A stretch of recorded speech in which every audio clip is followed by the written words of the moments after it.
अस्सलाम वालेकुम। कहानी हब चैनल में खुश आमदीद। हमें उम्मीद है कि आपको हमारी आज की कहानी बहुत पसंद आएगी। तो शुरू करते हैं। उस औरत की हालत काफी खस्ता हाल और खौफनाक थी। बाल बिखरे हुए, चेहरा और कपड़े खून से रंगे हुए थे। हाथों की उंगलियों के नाखून टूटे हुए, जिनसे खून बह रहा था। कपड़े भी कई जगहों से फटे हुए थे। आंखों में उतरा हुआ सुर्ख खून और उन आंखों में दहकते अंगारे। उस औरत के एक हाथ में तेज धार कुल्हाड़ी थी। वो औरत इन्हीं अंगारा उगलती आंखों से सामने की दीवार पर लगे बड़े से कदावर आईने को घूर रही थी।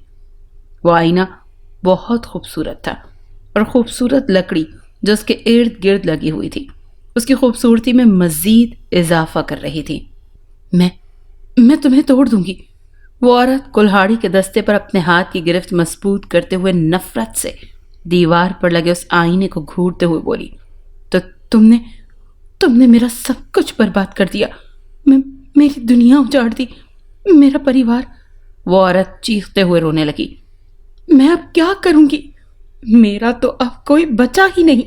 वो औरत मुसलसल आईने की तरफ देखती हुई चीखी, मेरा पति, मेरे बच्चे, सब कुछ खत्म कर दिया है। वो भी किससे? मुझसे। तुमने मेरे हाथों से मेरे ही सारे परिवार को खत्म करवा दिया। वो औरत अपने सीने पर हाथ मारते हुए बोली, परंतु मैं तुम्हें भी नहीं छोड़ूंगी।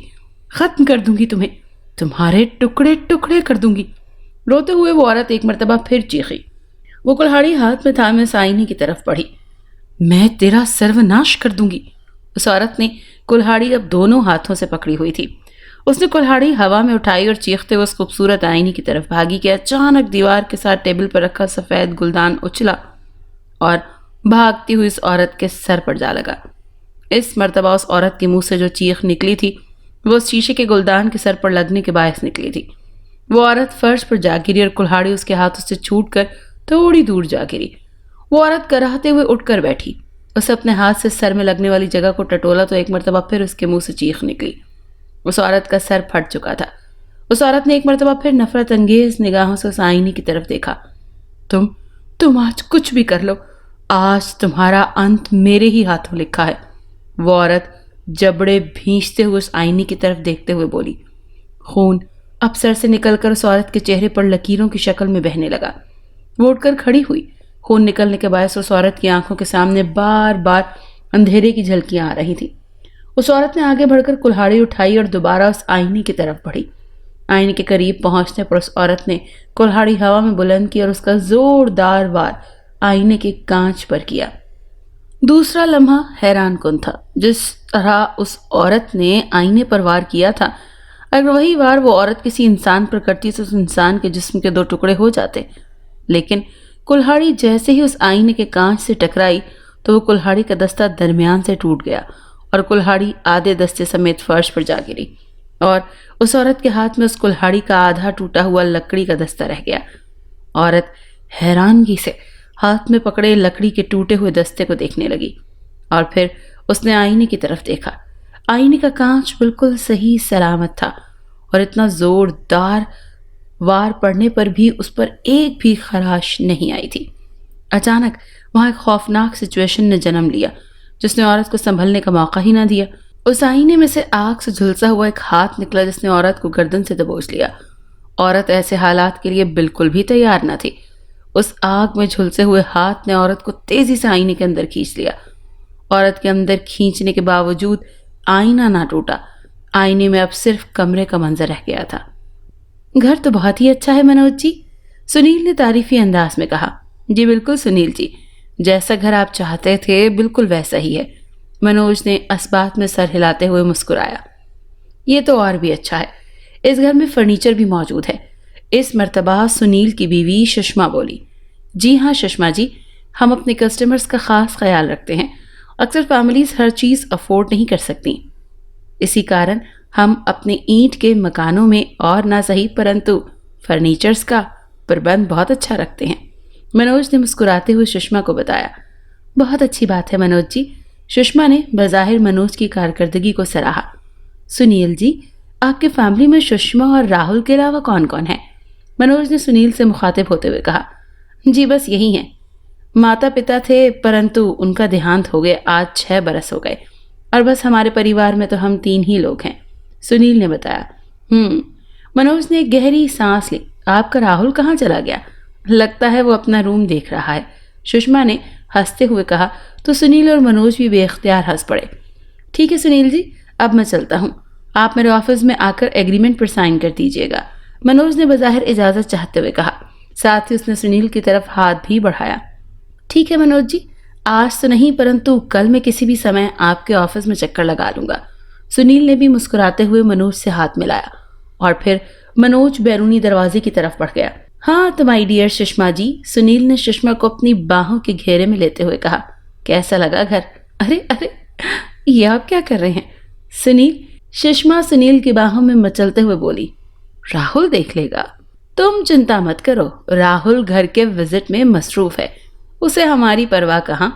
सुनील ने सुषमा के गिर्द अपनी बाहों का घेरा तंग करते हुए कहा। अरे रुकिए तो सही। सुषमा ने अपने होठों की तरफ बढ़ते हुए सुनील को रोकने की नाकाम कोशिश की मगर वो नाकाम ही रही और सुनील अपने मिशन में कामयाब रहा। राहुल मुख्तलिफ कमरों को चेक करता हुआ एक कमरे में दाखिल हुआ। कमरे की दीवार पर एक बड़ा सा कदावर लकड़ी में जड़ा हुआ आईना लगा हुआ था जो बहुत खूबसूरत था। उस पूरे कमरे में और कोई सामान नहीं था सिवाय उस दीवार पर लगे हुए बड़े से आईने के। बाकी कमरों में थोड़ा बहुत फर्नीचर था मगर इस कमरे में सिवाय इस आईने के और कुछ न था, जिसे राहुल अजीब सी नजरों से घूर रहा था। फिर वो इस आईने के करीब आया और इसमें देखकर अजीब अजीब शक्लें बनाने लगा। अचानक उसने आईने में देखा कि उसके पीछे लाल रंग की साड़ी पहने खूबसूरत औरत कमरे का दरवाजा बंद कर रही है। राहुल चौंका और तेजी से अपनी अक्ल जानिब घूमा तो वो हैरान रह गया क्योंकि पीछे वाली लाल साड़ी वाली औरत कहीं भी नहीं थी और कमरे का दरवाजा भी चौपट खोला हुआ था। राहुल दोबारा आईने की तरफ घूमा तो इस मर्तबा उसने आईने में देखा कि सुनील और सुषमा कमरे में दाखिल हो रहे हैं। राहुल ने अपने अक्ल जानिब घूमा कि यह भी उसकी नजरों का धोखा होगा, लेकिन नहीं, सुषमा और राहुल उसी तरफ आ रहे थे। अरे वाह, बेख्तियार उस आईने को देखकर सुषमा के मुंह से निकला, कितना सुंदर आईना है, वाकई बहुत सुंदर है। सुनील ने सुषमा की तायीद में सर हिलाया, साथ ही वो आईने के इर्द गिर्द लगी खूबसूरत लकड़ी पर हाथ फेरने लगी। ये तो काफी महंगा लगता है। चलिए, एक समस्या तो हल हुई, सुषमा ने खुश होते हुए आईने की तरफ देखते हुए चुटकी बजाई। अरे वो क्या? सुनील ने सवालिया निगाहों से सुषमा की तरफ देखा। हमारे ड्रेसिंग का आईना टूट गया था, अब हम इसका टेबल यहाँ लगा देंगे, सुषमा ने बताया। चलो, ये तो भगवान की बड़ी कृपा हुई क्योंकि आईने के बगैर तो तुम बिल्कुल अधूरी थी, सुनील ने हंसते हुए कहा तो सुषमा सुनील की मसनूई गुस्से से घूरने लगी और सुनील एक कहकहा मारकर हंसने लगा। मम्मा, इस घर में कोई सुंदर लड़की भी है, राहुल ने दोनों की गुफ्तगू में खलल डाला। ऑफ कोर्स बेटा, आपकी मम्मा भी सुंदर हैं, सुषमा ने शौक लहजे में कहते हुए राहुल के गाल थपथपाए। नो मम्मा, मैं आपकी बात नहीं कर रहा, राहुल ने मुंह बनाते हुए कहा तो सुनील और सुषमा बेख्तियार मुस्कुरा दिए। तो फिर माय सन, इस मर्तबा सुनील ने प्यार से पूछा। पापा, मैं सुंदर आंटी की बात कर रहा हूँ जो अभी अभी कमरे का दरवाजा बंद कर रही थी, राहुल ने दोनों को बताया। परंतु बेटा, हम भी तो अभी अभी कमरे में दाखिल हुए हैं, हमें तो कोई सुंदर आंटी नजर नहीं आई, सुनील ने राहुल की तरफ देखते हुए कहा। पापा, मैंने इस आईने में देखा है, वो एक सुंदर आंटी थी जिन्होंने लाल रंग की साड़ी पहन रखी थी और इस कमरे का दरवाजा बंद कर रही थी। मैंने घूमकर देखा तो वो आंटी कहीं भी नहीं थी और फिर आप दोनों कमरे में आ गए। राहुल ने सारी बात बताई तो सुनील और सुषमा हैरत से एक दूसरे का मुंह तकने लगे। नहीं बेटा, वो आपका वहम होगा, सुनील ने घुटनों के बल राहुल के पास बैठते हुए कहा। वहम? राहुल ने गाल पर उंगली रखते हुए लफ्ज वहम को लंबा किया। हो भी सकता है, सुनील और सुषमा बेख्तियार मुस्कुरा दिए। मकान वाकई बहुत खूबसूरत था।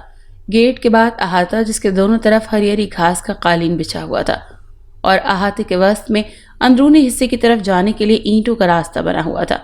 अंदर छोटा सा हॉल जिसमें आमने सामने 4 कमरे जो अटैच बाथ थे। एक कमरे पर बड़ा सा देसी ताला लगा हुआ था। एक किचन और ऊपर जाने के लिए सीढ़ियां थी।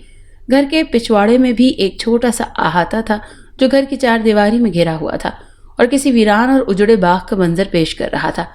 घर के पीछे बने अहाते में कहीं कहीं खुश्क घास और कहीं कहीं बोसीदा मिट्टी थी। ऐसा लगता था जैसे घर के इस हिस्से की तरफ बिल्कुल भी ध्यान नहीं दिया गया। हालांकि घर के अगली तरफ बने अहाते की घास हरी भरी थी। इस खूबसूरत आईने वाला कमरा निचले पोर्शन पर था, जो सुनील और सुषमा का बेडरूम बन गया। बगल वाला कमरा राहुल के हिस्से में आया था।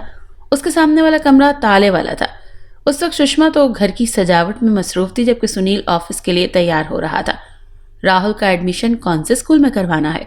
सुषमा ने दीवार के साथ पड़े टेबल पर कपड़ा फेरते हुए सुनील से पूछा। तुम आज किसी समय 2-3 स्कूल का विजिट कर लेना, जो स्कूल तुम्हें अच्छा लगे वहां राहुल का एडमिशन करवा देना।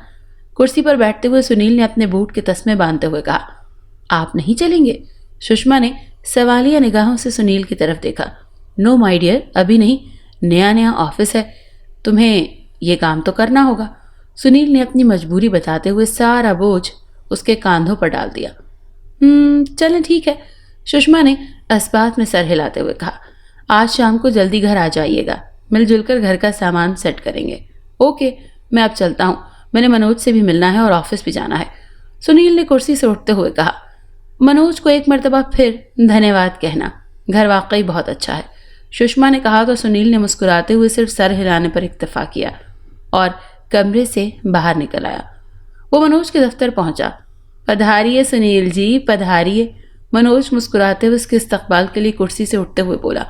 नमस्ते मनोज जी। जवाबन सुनील ने मुस्कुराते हुए अपने दोनों हाथ जोड़े। नमस्ते नमस्ते। जवाबन मनोज ने भी हाथ जोड़े और अपने टेबल के सामने पड़ी कुर्सियों में से एक तरफ इशारा किया कि बैठिए। धन्यवाद, सुनील ने कुर्सी पर बैठते हुए कहा। आप बताइए, ठंडा पियेंगे या गर्म हो जाए? मनोज ने भी अपनी कुर्सी पर बैठते हुए पूछा। धन्यवाद मनोज जी, मैं नाश्ता करके आया हूँ, जवाबन सुनील ने कहा। ऑफिस से देर हो रही है, आप एग्रीमेंट के कागजात निकालिए। जी अच्छा। मनोज ने इस बात में सर हिला दिया और अपनी टेबल की दराज से मकान के एग्रीमेंट के कागज निकालकर सुनील की तरफ बढ़ा दिए।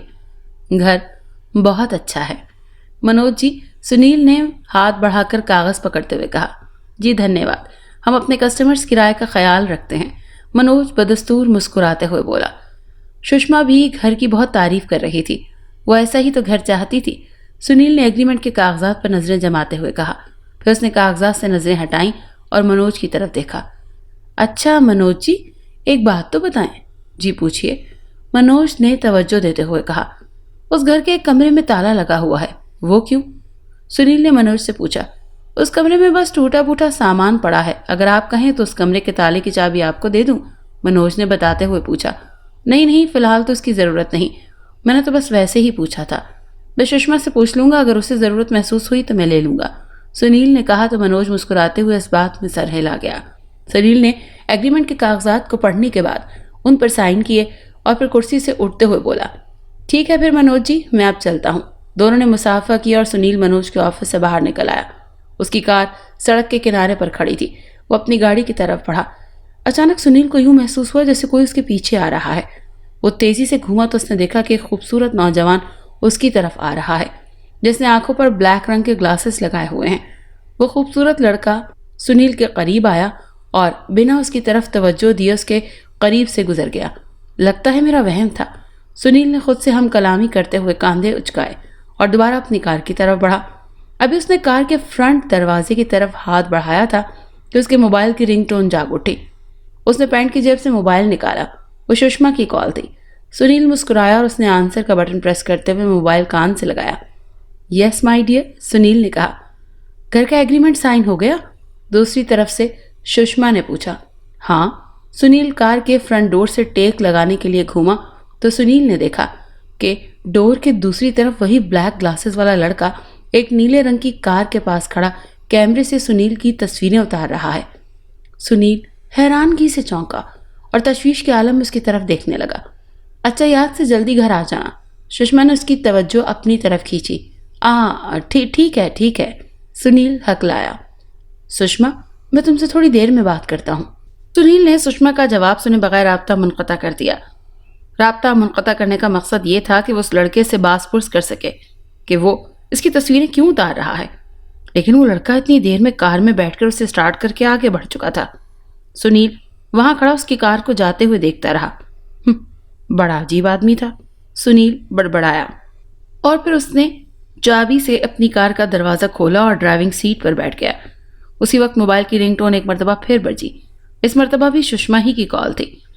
मेरी कॉल क्यों काटी आपने? सुषमा बरहमी से बोली। वो दरअसल सिग्नल खुल चुका था। सुनील ने जान छुड़ाने की खातिर झूठ बोल दिया। आज किस स्कूल का विजिट जरूर कर लेना, ठीक है? ओके जी। अच्छा, सुषमा जी ने जवाब दिया। ठीक है सुषमा, शाम को घर पर बात होती है, अब मैं ऑफिस जा रहा हूँ, सुनील ने कहा।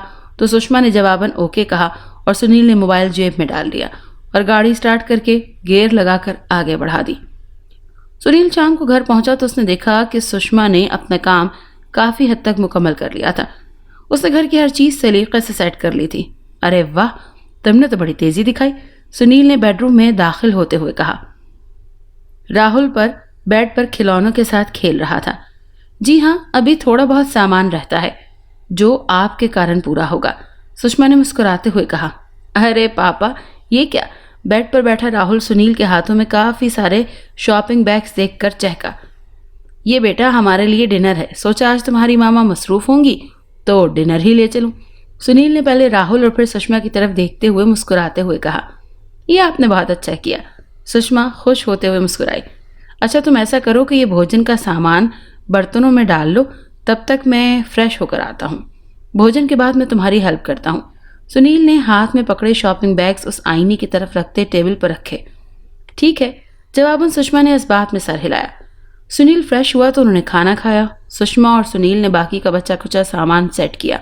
इस दौरान राहुल बेड पर बैठा खिलौनों के साथ खेलता रहा। फारिग होने के बाद सुषमा ने राहुल को उसके कमरे में सुलाया। सुनील नाइट सूट पहनकर बेड पर बैठकर अपने दफ्तरी कागजात देखने लगा और सुषमा भी वॉशरूम में जाकर अपना नाइट सूट पहन आई। उस आईने के सामने बैठकर अपने बालों में ब्रश करने लगी। तो कैसा रहा आज ऑफिस का पहला दिन? सुषमा ने अपने खूबसूरत बालों में ब्रश करते हुए आईने में से सुनील की तरफ देखते हुए पूछा। सुनील ने कागजात पर से नजरें हटाकर आईने में नजर आने वाले सुषमा के चेहरे की तरफ देखा। बहुत मसरूफ दिन था, बहुत काम था, इसी कारण ये कागजात घर ले आया हूँ। मैं कुछ हेल्प कर सकती हूँ? सुषमा ने गर्दन उसकी तरफ घुमाई। नहीं, कोई बात नहीं, सारा काम तो मैं ऑफिस में निपटा आया था, ये तो मैं दोबारा चेक कर रहा हूँ, सुनील ने कहा और दोबारा कागजों पर नजर जमा दी और फिर सर उठाकर पूछा। तुम स्कूल गई थी? नहीं सुनील, समय ही नहीं मिला, सुषमा शर्मिंदगी से हंसी। कोई बात नहीं, कल चली जाना, सुनील ने कहा और साथ ही वो बेड से उठ खड़ा हुआ। मैं जरा वॉशरूम से होकर आता हूँ। वो वॉशरूम का दरवाजा खोलकर वॉशरूम में चला गया। आईने के सामने बैठी अपने बालों में ब्रश करती सुषमा के हाथों से ब्रश फिसला और फर्श पर जा गिरा। वो ब्रश उठाने के लिए झुकी। उसने ब्रश उठाया और सीधी हुई तो उसने आईने में देखा सुनील उसके पीछे खड़ा था।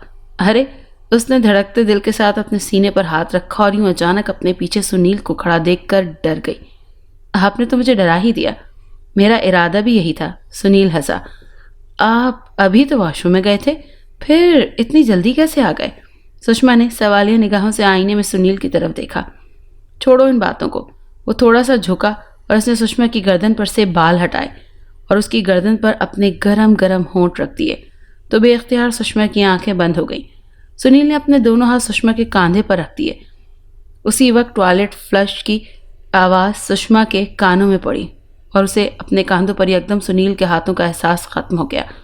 सुषमा ने आंखें खोली तो उसने देखा कि सुनील उसके पीछे कहीं भी मौजूद नहीं है। वो हैरानगी से अपनी अखबी जानिब घूमी।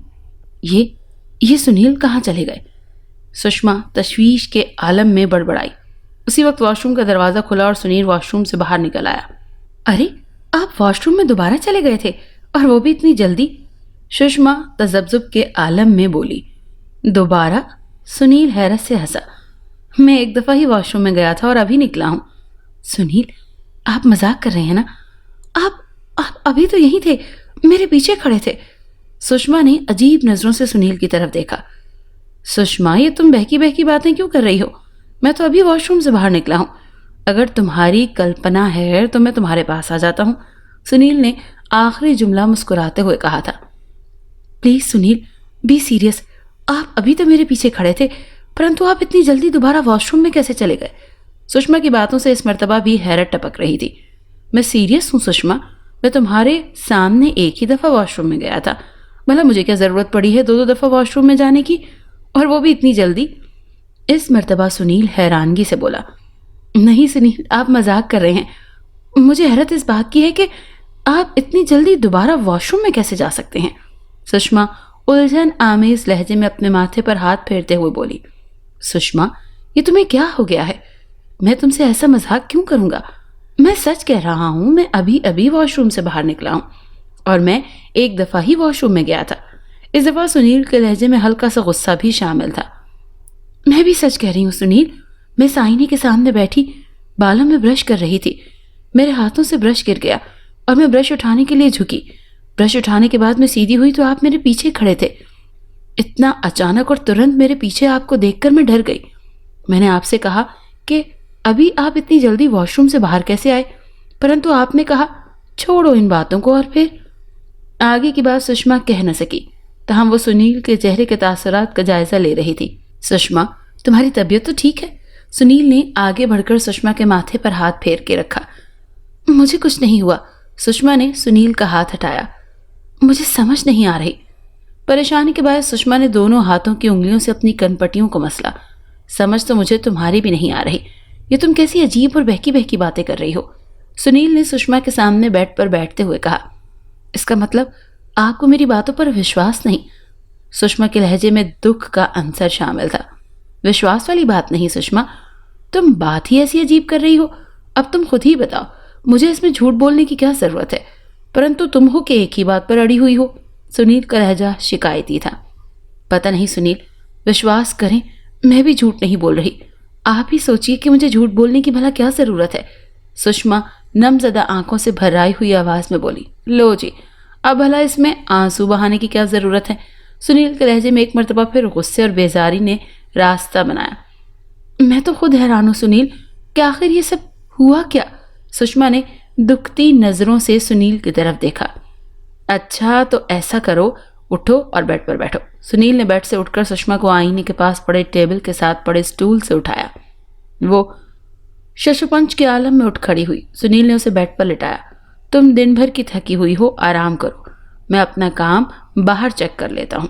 सुनील ने सुषमा को लिहाफ उड़ाते हुए कहा। सुषमा ने सिर्फ महसूस किया था सुनील को उसकी बात पर बिल्कुल भी यकीन नहीं था। वो मुंह से कुछ न बोली। सुनील ने बेड पर पड़े अपने दफ्तरी कागजात उठाया और कमरे की लाइट ऑफ करके कमरे से बाहर चला गया। सुषमा अपनी नम आंखों को हाथ की हथेलियों से साफ किया और काफी देर अंधेरे में लेटी सोचती रही और फिर उसने आंखें मूंद ली। रात वाले वाक़े ने सुषमा का जहन काफी हद तक उलझा दिया था।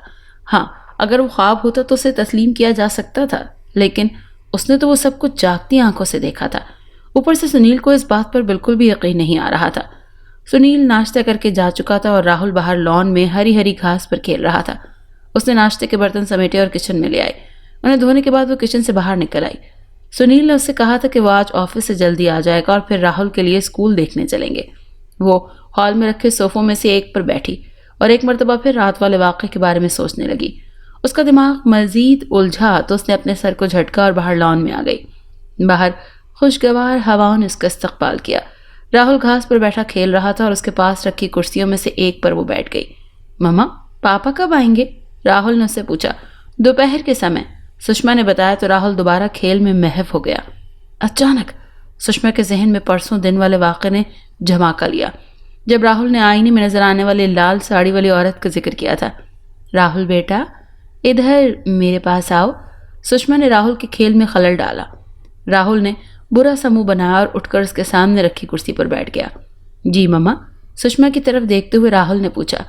राहुल बेटा, ये तो बताओ, परसों तुमने एक लाल साड़ी वाली औरत का जिक्र किया था जो कमरा बंद कर रही थी, क्या ये बात सच है? सुषमा ने राहुल से पूछते हुए तस्दीक चाही। हाँ मम्मा, मैं बिल्कुल सच कह रहा हूँ, परंतु आप और पापा ने कहा कि मेरा वहम होगा, तो मैंने सोचा शायद ही मेरा वहम ही हो। राहुल ने दोनों हाथों को घुमाते हुए कहा। सुषमा ने एक तवील सांस खींची। वो कैसी औरत थी? मम्मा, सुंदर औरत थी। उसने लाल रंग की साड़ी पहनी हुई थी। मैंने उसे आईने में से देखा था। वो कमरे का दरवाजा बंद करने लगी थी। इसी कारण मैं तेजी से घूमा, परंतु पीछे वो औरत कहीं नहीं थी। मामा, पता है, वो औरत काफी हद तक कमरे का दरवाजा बंद कर चुकी थी, परंतु जब मैं घूमा तो सारा दरवाजा खुला हुआ था। राहुल ने सुषमा के सामने मजीद इंकशाफ किया। मैंने दोबारा आईने की तरफ देखा तो वो औरत कहीं भी नजर नहीं आई। फिर आप और पापा अंदर आ गए। ये क्या चक्कर है? सुषमा परेशानी से बड़बड़ाई। क्या कहा मम्मा? राहुल को शायद सुनाई नहीं दिया था। कुछ नहीं बेटा, आप ऐसा करो, दोबारा खेल लो, सुषमा ने फीकी सी हंसी हंसते हुए कहा। मम्मा छत पर चलें? राहुल ने आस भरी नजरों से सुषमा की तरफ देखा।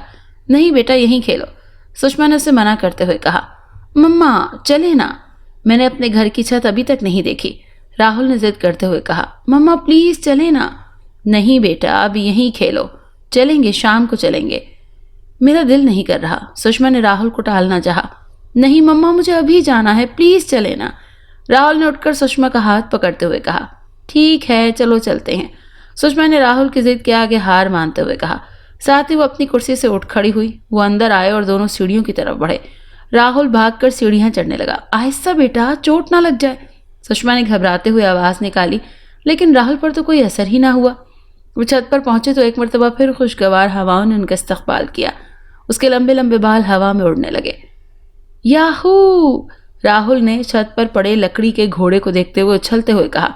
वो तेजी से उस घोड़े की तरफ बढ़ा। ये कहाँ से आया है? सुषमा ने हैरत से लकड़ी के घोड़े की तरफ देखा।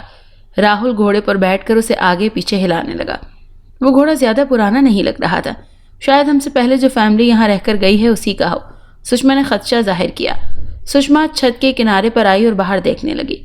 उसने देखा कि उसके घर के बाहर एक नीले रंग की कार है और उसके पास एक खूबसूरत नौजवान खड़ा है जिसने आंखों पर काले रंग के ग्लासेस लगा रखे हैं। सुषमा ने देखा कि उसकी नजरें जैसी उस लड़के पर पड़ी, उस लड़के ने तेजी से अपने हाथ में पकड़े कैमरे से सुषमा की तस्वीरें ले ली। सुषमा उस लड़के की इस हरकत पर पहले तो हैरान हुई और फिर उसे शदीद गुस्सा आया। अभी वो ये सोच ही रही थी कि वो नीचे उतरकर उस लड़के की इस हरकत पर उसे खरी खरी सुनाए, मगर वो लड़का तेजी से अपनी कार में बैठा और आगे बढ़ गया। बड़ा अजीब आदमी था, सुषमा गुस्से से बड़बड़ाई। फिर वो राहुल की तरफ घूमी। राहुल बेटा, मैं नीचे जा रही हूँ, तुम जल्दी से नीचे आ जाना, पापा के आने के बाद तुम्हारा एडमिशन भी करवाने जाना है, सुषमा ने राहुल से मुखातिब होते हुए कहा। तो घोड़े पर बैठे राहुल ने इस बात में सर हिला दिया और सुषमा सीढ़ियों की तरफ बढ़ गई। चलो ये तो अच्छा हुआ कि आज राहुल का एडमिशन हो गया, बेड पर बैठे सुनील ने कहा। सुषमा उसके पास ही लेटी हुई थी। वो सुनील की तरफ घूमी, अपनी कोहनी बेड के गद्दे पर टिकाई और सर हाथ की हथेली पर रखा।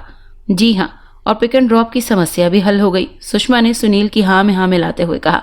फिर उसने सुनील की तरफ बगौर देखते हुए कहा, सुनील मुझे आपसे बात करनी है। हाँ बोलो, सुनील ने उसकी तरफ देखा। आज मैं और राहुल छत पर गए थे। वो छत पर जाने की जिद कर रहा था। हम छत पर पहुंचे तो मैंने देखा कि हमारे घर के बाहर एक लड़का नीले रंग की कार के पास खड़ा था। उसने आंखों पर काले रंग की ऐनक लगा रखी थी। जब मैंने उसकी तरफ देखा तो उसने अपने हाथ में पकड़े कैमरे से मेरी फोटो लेनी शुरू कर दी। मैं उसकी इस हरकत पर हैरान भी हुई। अभी मैं ये सोच ही रही थी कि नीचे उतरकर उसकी खबर लूं कि वो ऐसी वाहियात हरकत क्यों कर रहा है, परंतु वो तेजी से कार में बैठा और चला गया। सुषमा ने बताया तो सुनील हैरत से चौंका। ब्लैक ऐनक वाला लड़का और नीले रंग की कार, सुनील ने खोए खोए लहजे में कहा। जी हाँ, जवाबन सुषमा ने सर को इस बात में जुम्बिश दी। एक ऐसा लड़का तो मैंने भी देखा था और वो मेरी भी फोटोज ले रहा था और उसकी कार भी नीले रंग की थी, सुनील ने जहन पर जोर देते हुए कहा। तो सुषमा को हैरत का शदीद झटका लगा और वो तेजी से उठकर बैठी। वाकई? कब? उसने तेज लहजे में पूछा। हाँ बिल्कुल, मैं भी उसकी इस हरकत पर बहुत गुस्सा हुआ था। इससे पहले कि मैं टोकता, वो जल्दी से अपनी कार में बैठकर वहां से निकल गया, सुनील ने बताते हुए कहा। अच्छा, ये कब की बात है? सुषमा ने परेशान कुन लहजे में सुनील से पूछा। कल की, जब मैं मनोज के दफ्तर में घर के एग्रीमेंट पर पेपर साइन करने के लिए गया हुआ था। ओह, हैरत के बाद सुषमा के मुंह से निकला। आपने मुझे बताया क्यों नहीं? दरअसल जरूरत ही महसूस नहीं हुई और अब तुमने इस बात का जिक्र किया तो मेरे जहन में ये बात आ गई, सुनील ने वजह बताई। यह तो बड़ी अजीब सी बात है, वो लड़का ऐसा क्यों कर रहा है? सुषमा ने उलझन आमेज निगाहों से सुनील की तरफ देखा। बात तो वाकई बड़ी अजीब है और जहां तक इस सवाल का जवाब है तो ये मेरे पास नहीं कि वो लड़का ये हरकत क्यों कर रहा है, और सुनील ने अपनी राय देते हुए कहा। परंतु उसने हमारी फोटोज क्यों ली? सुषमा ने तशवीश के आलम में सुनील की तरफ देखा। पता नहीं, सुनील ने कांधे उचकाए। उस आदमी ने हमें यह जानने का मौका ही नहीं दिया कि उसने हमारी फोटोज क्यों ली हैं। पता नहीं सुनील, जिस दिन से हम इस घर में आए हैं मैं अजीब सा फील कर रही हूँ। एक अजीब सी बेचैनी मेरा पीछा कर रही है। आप विश्वास करें, रात वाले वाक़े ने मेरे जहन को बहुत परेशान सा कर दिया है।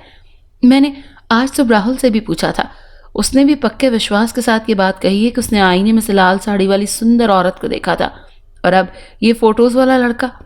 पता नहीं क्यों, परंतु मेरा दिल बहुत घबरा रहा है। सुषमा ने परेशानी के आलम में अपनी कैफियत बयान करते हुए कहा। अरे तुम बेकार परेशान हो रही हो सुषमा, बड़ी मुश्किल से हमें ये घर मिला है, ये सिर्फ तुम्हारा वहम है। और जहां तक राहुल का सवाल है तो वो तो एक बच्चा है और तुम उसकी बातों पर विश्वास कर रही हो। उसने दोबारा तुमसे इस बात का जिक्र नहीं किया क्योंकि वो उसी दिन समझ गया था कि ये उसका वहम है, परंतु तुम हो के। सुनील ने सुषमा को समझाते हुए बात अधूरी छोड़ दी। वो हमारे कहने पर मुतमईन हुआ था। वो 8 मिनट से यही कह रहा था कि आप दोनों ने कहा कि मेरा वहम होगा, इसी कारण मैंने मान लिया। सुषमा ने बताया। मेरी जान, ये तुम कैसी बेतुकी सी बातें कर कर मुझे बोर कर रही हो। मैं ऑफिस से थका हुआ आता हूँ, घर में पत्नी है, बच्चा है, रिलैक्स फील करूंगा, परंतु तुम हो कि ऐसी बेतुकी बातें लेकर बैठ जाती हो। सुनील के लहजे में एकदम गुस्सा ऊद कर आया। उसी वक्त बाहर हॉल में टिक टिक की तेज आवाज आने लगी। हॉल की लाइट बंद थी। कैसी आवाजें हैं? सुनील ने हैरानगी से सुषमा की तरफ देखा। पता नहीं, वो हकलाई। सुनील उठा और हॉल की तरफ बढ़ा। सुषमा ने भी उसकी पैरवी की। हॉल मुकम्मल तौर पर अंधेरे में डूबा हुआ था। सुनील ने हॉल की लाइट जलाई तो सुषमा थक से रह गई क्योंकि हॉल के फर्श पर वही लकड़ी का घोड़ा तेजी से हिल रहा था। ऐसा लग रहा था जैसे कोई उस पर बैठकर उसे हिला रहा हो। टक टक की तेज आवाजें उस घोड़े के हिलने से आ रही थी। ये घोड़ा, ये नीचे कैसे आया? सुषमा परेशानी से बड़बड़ाई। ये घोड़ा कहाँ से आया? सुनील ने सुषमा से पूछा। ये ऊपर छत पर पड़ा हुआ था, परंतु ये नीचे कैसे आया? सुषमा ने बताते हुए सवालिया निगाहों से सुनील की तरफ देखा। राहुल लाया होगा, सुनील ने खदशा जाहिर किया। परंतु उसने मुझे तो नहीं बताया, सुषमा ने सर में खारिश करते हुए कहा। अरे भूल गया होगा, इसमें चिंता करने वाली कोई बात नहीं है, सुनील ने कहा। उसी वक्त किसी ने पीछे से सुषमा का दुपट्टा खींचा तो वो चौंकी। तेजी से घूमी तो ये देखकर उसे हैरत हुई कि पीछे कोई नहीं था। अचानक सुषमा की नजरें बेडरूम में लगे उस आईने पर पड़ी तो उसका दिल जोर से धड़कने लगा।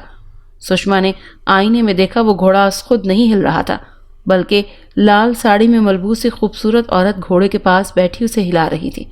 वो डर कर चीखते हुए पीछे हटी तो सुनील ने उसकी तरफ देखा। कि क्या हुआ सुषमा? सुनील ने घबराकर उसके करीब जाते हुए कहा। वो सुषमा ने कमरे में लगे उस आईने की तरफ इशारा किया। सुनील ने आईने की तरफ देखा। क्या है वहां सुषमा? वहां तो कुछ भी नहीं। सुनील ने उलझन आमेज निगाहों से सुषमा की तरफ देखा। सुषमा ने आईने की तरफ देखा तो उसे हैरत का शदीद झटका लगा, क्योंकि लकड़ी का वो घोड़ा अब खुद हिल रहा था और वो लाल साड़ी वाली औरत कहीं भी नजर नहीं आ रही थी। सुषमा ने घूमकर फर्श पर हिलते लकड़ी के घोड़े की तरफ देखा। वहां वो औरत कहीं भी नजर नहीं आ रही थी। सुनील, वो किसी ने पीछे से मेरा दुपट्टा खींचा है।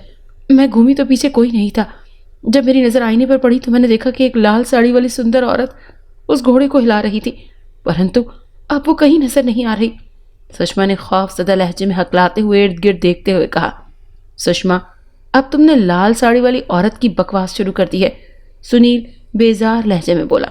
सुनील, मैं सच कह रही हूँ, मेरा विश्वास करें, सुषमा ने दुखी लहजे में कहा।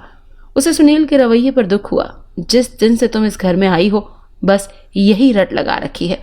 इस आईने में मैंने ये देखा, इस आईने में मैंने वो देखा। ये क्या है सुषमा? तुम पागलों जैसी बातें कर रही हो। सुनील का लहजा एकदम गुस्सीला हो गया। मुझे वो सब कुछ नजर नहीं आता जो तुम्हें नजर आता है। सर दुखने लगा है मेरा तुम्हारी इन फजूल किस्म की बातों से। सुषमा मुंह से कुछ न बोली, बस उसकी आंखें आंसुओं की शक्ल में बोल रही थी, जबकि सुनील के इस तरह बोलने से आईने में नजर आने वाली वो लाल साड़ी वाली औरत मुस्कुरा रही थी। सुनील के रात के रवैये ने सुषमा को काफी दुखी कर दिया था। उसे सुनील से ऐसी तवक्को बिल्कुल भी नहीं थी। सब नाश्ते के टेबल पर भी दोनों ने बिल्कुल भी एक दूसरे से बात नहीं की। राहुल ने महसूस किया था, लेकिन वो मुंह से एक लफ्ज भी नहीं बोला था। फिर उसकी स्कूल बस आ गई। वो अपना बैग और टिफिन लेकर बाय मामा बाय पापा बोलता हुआ निकल गया। सुनील ने भी ऑफिस बैग पकड़ा और सुषमा पर एक अचटनी सी नजर डाली, मगर वो खामोश नजरें झुकाए नाश्ते के बर्तन समेट रही थी। सुनील भी चुपचाप घर से निकल गया। उसे अपने रवैये पर शर्मिंदगी थी, मगर वो सुषमा की उन बातों से तंग आ चुका था। उसका जहन उसकी बातों को मानने के लिए बिल्कुल भी रजामंद नहीं था। वो ऑफिस पहुंचा तो उसका दिल बिल्कुल भी काम में नहीं लग रहा था।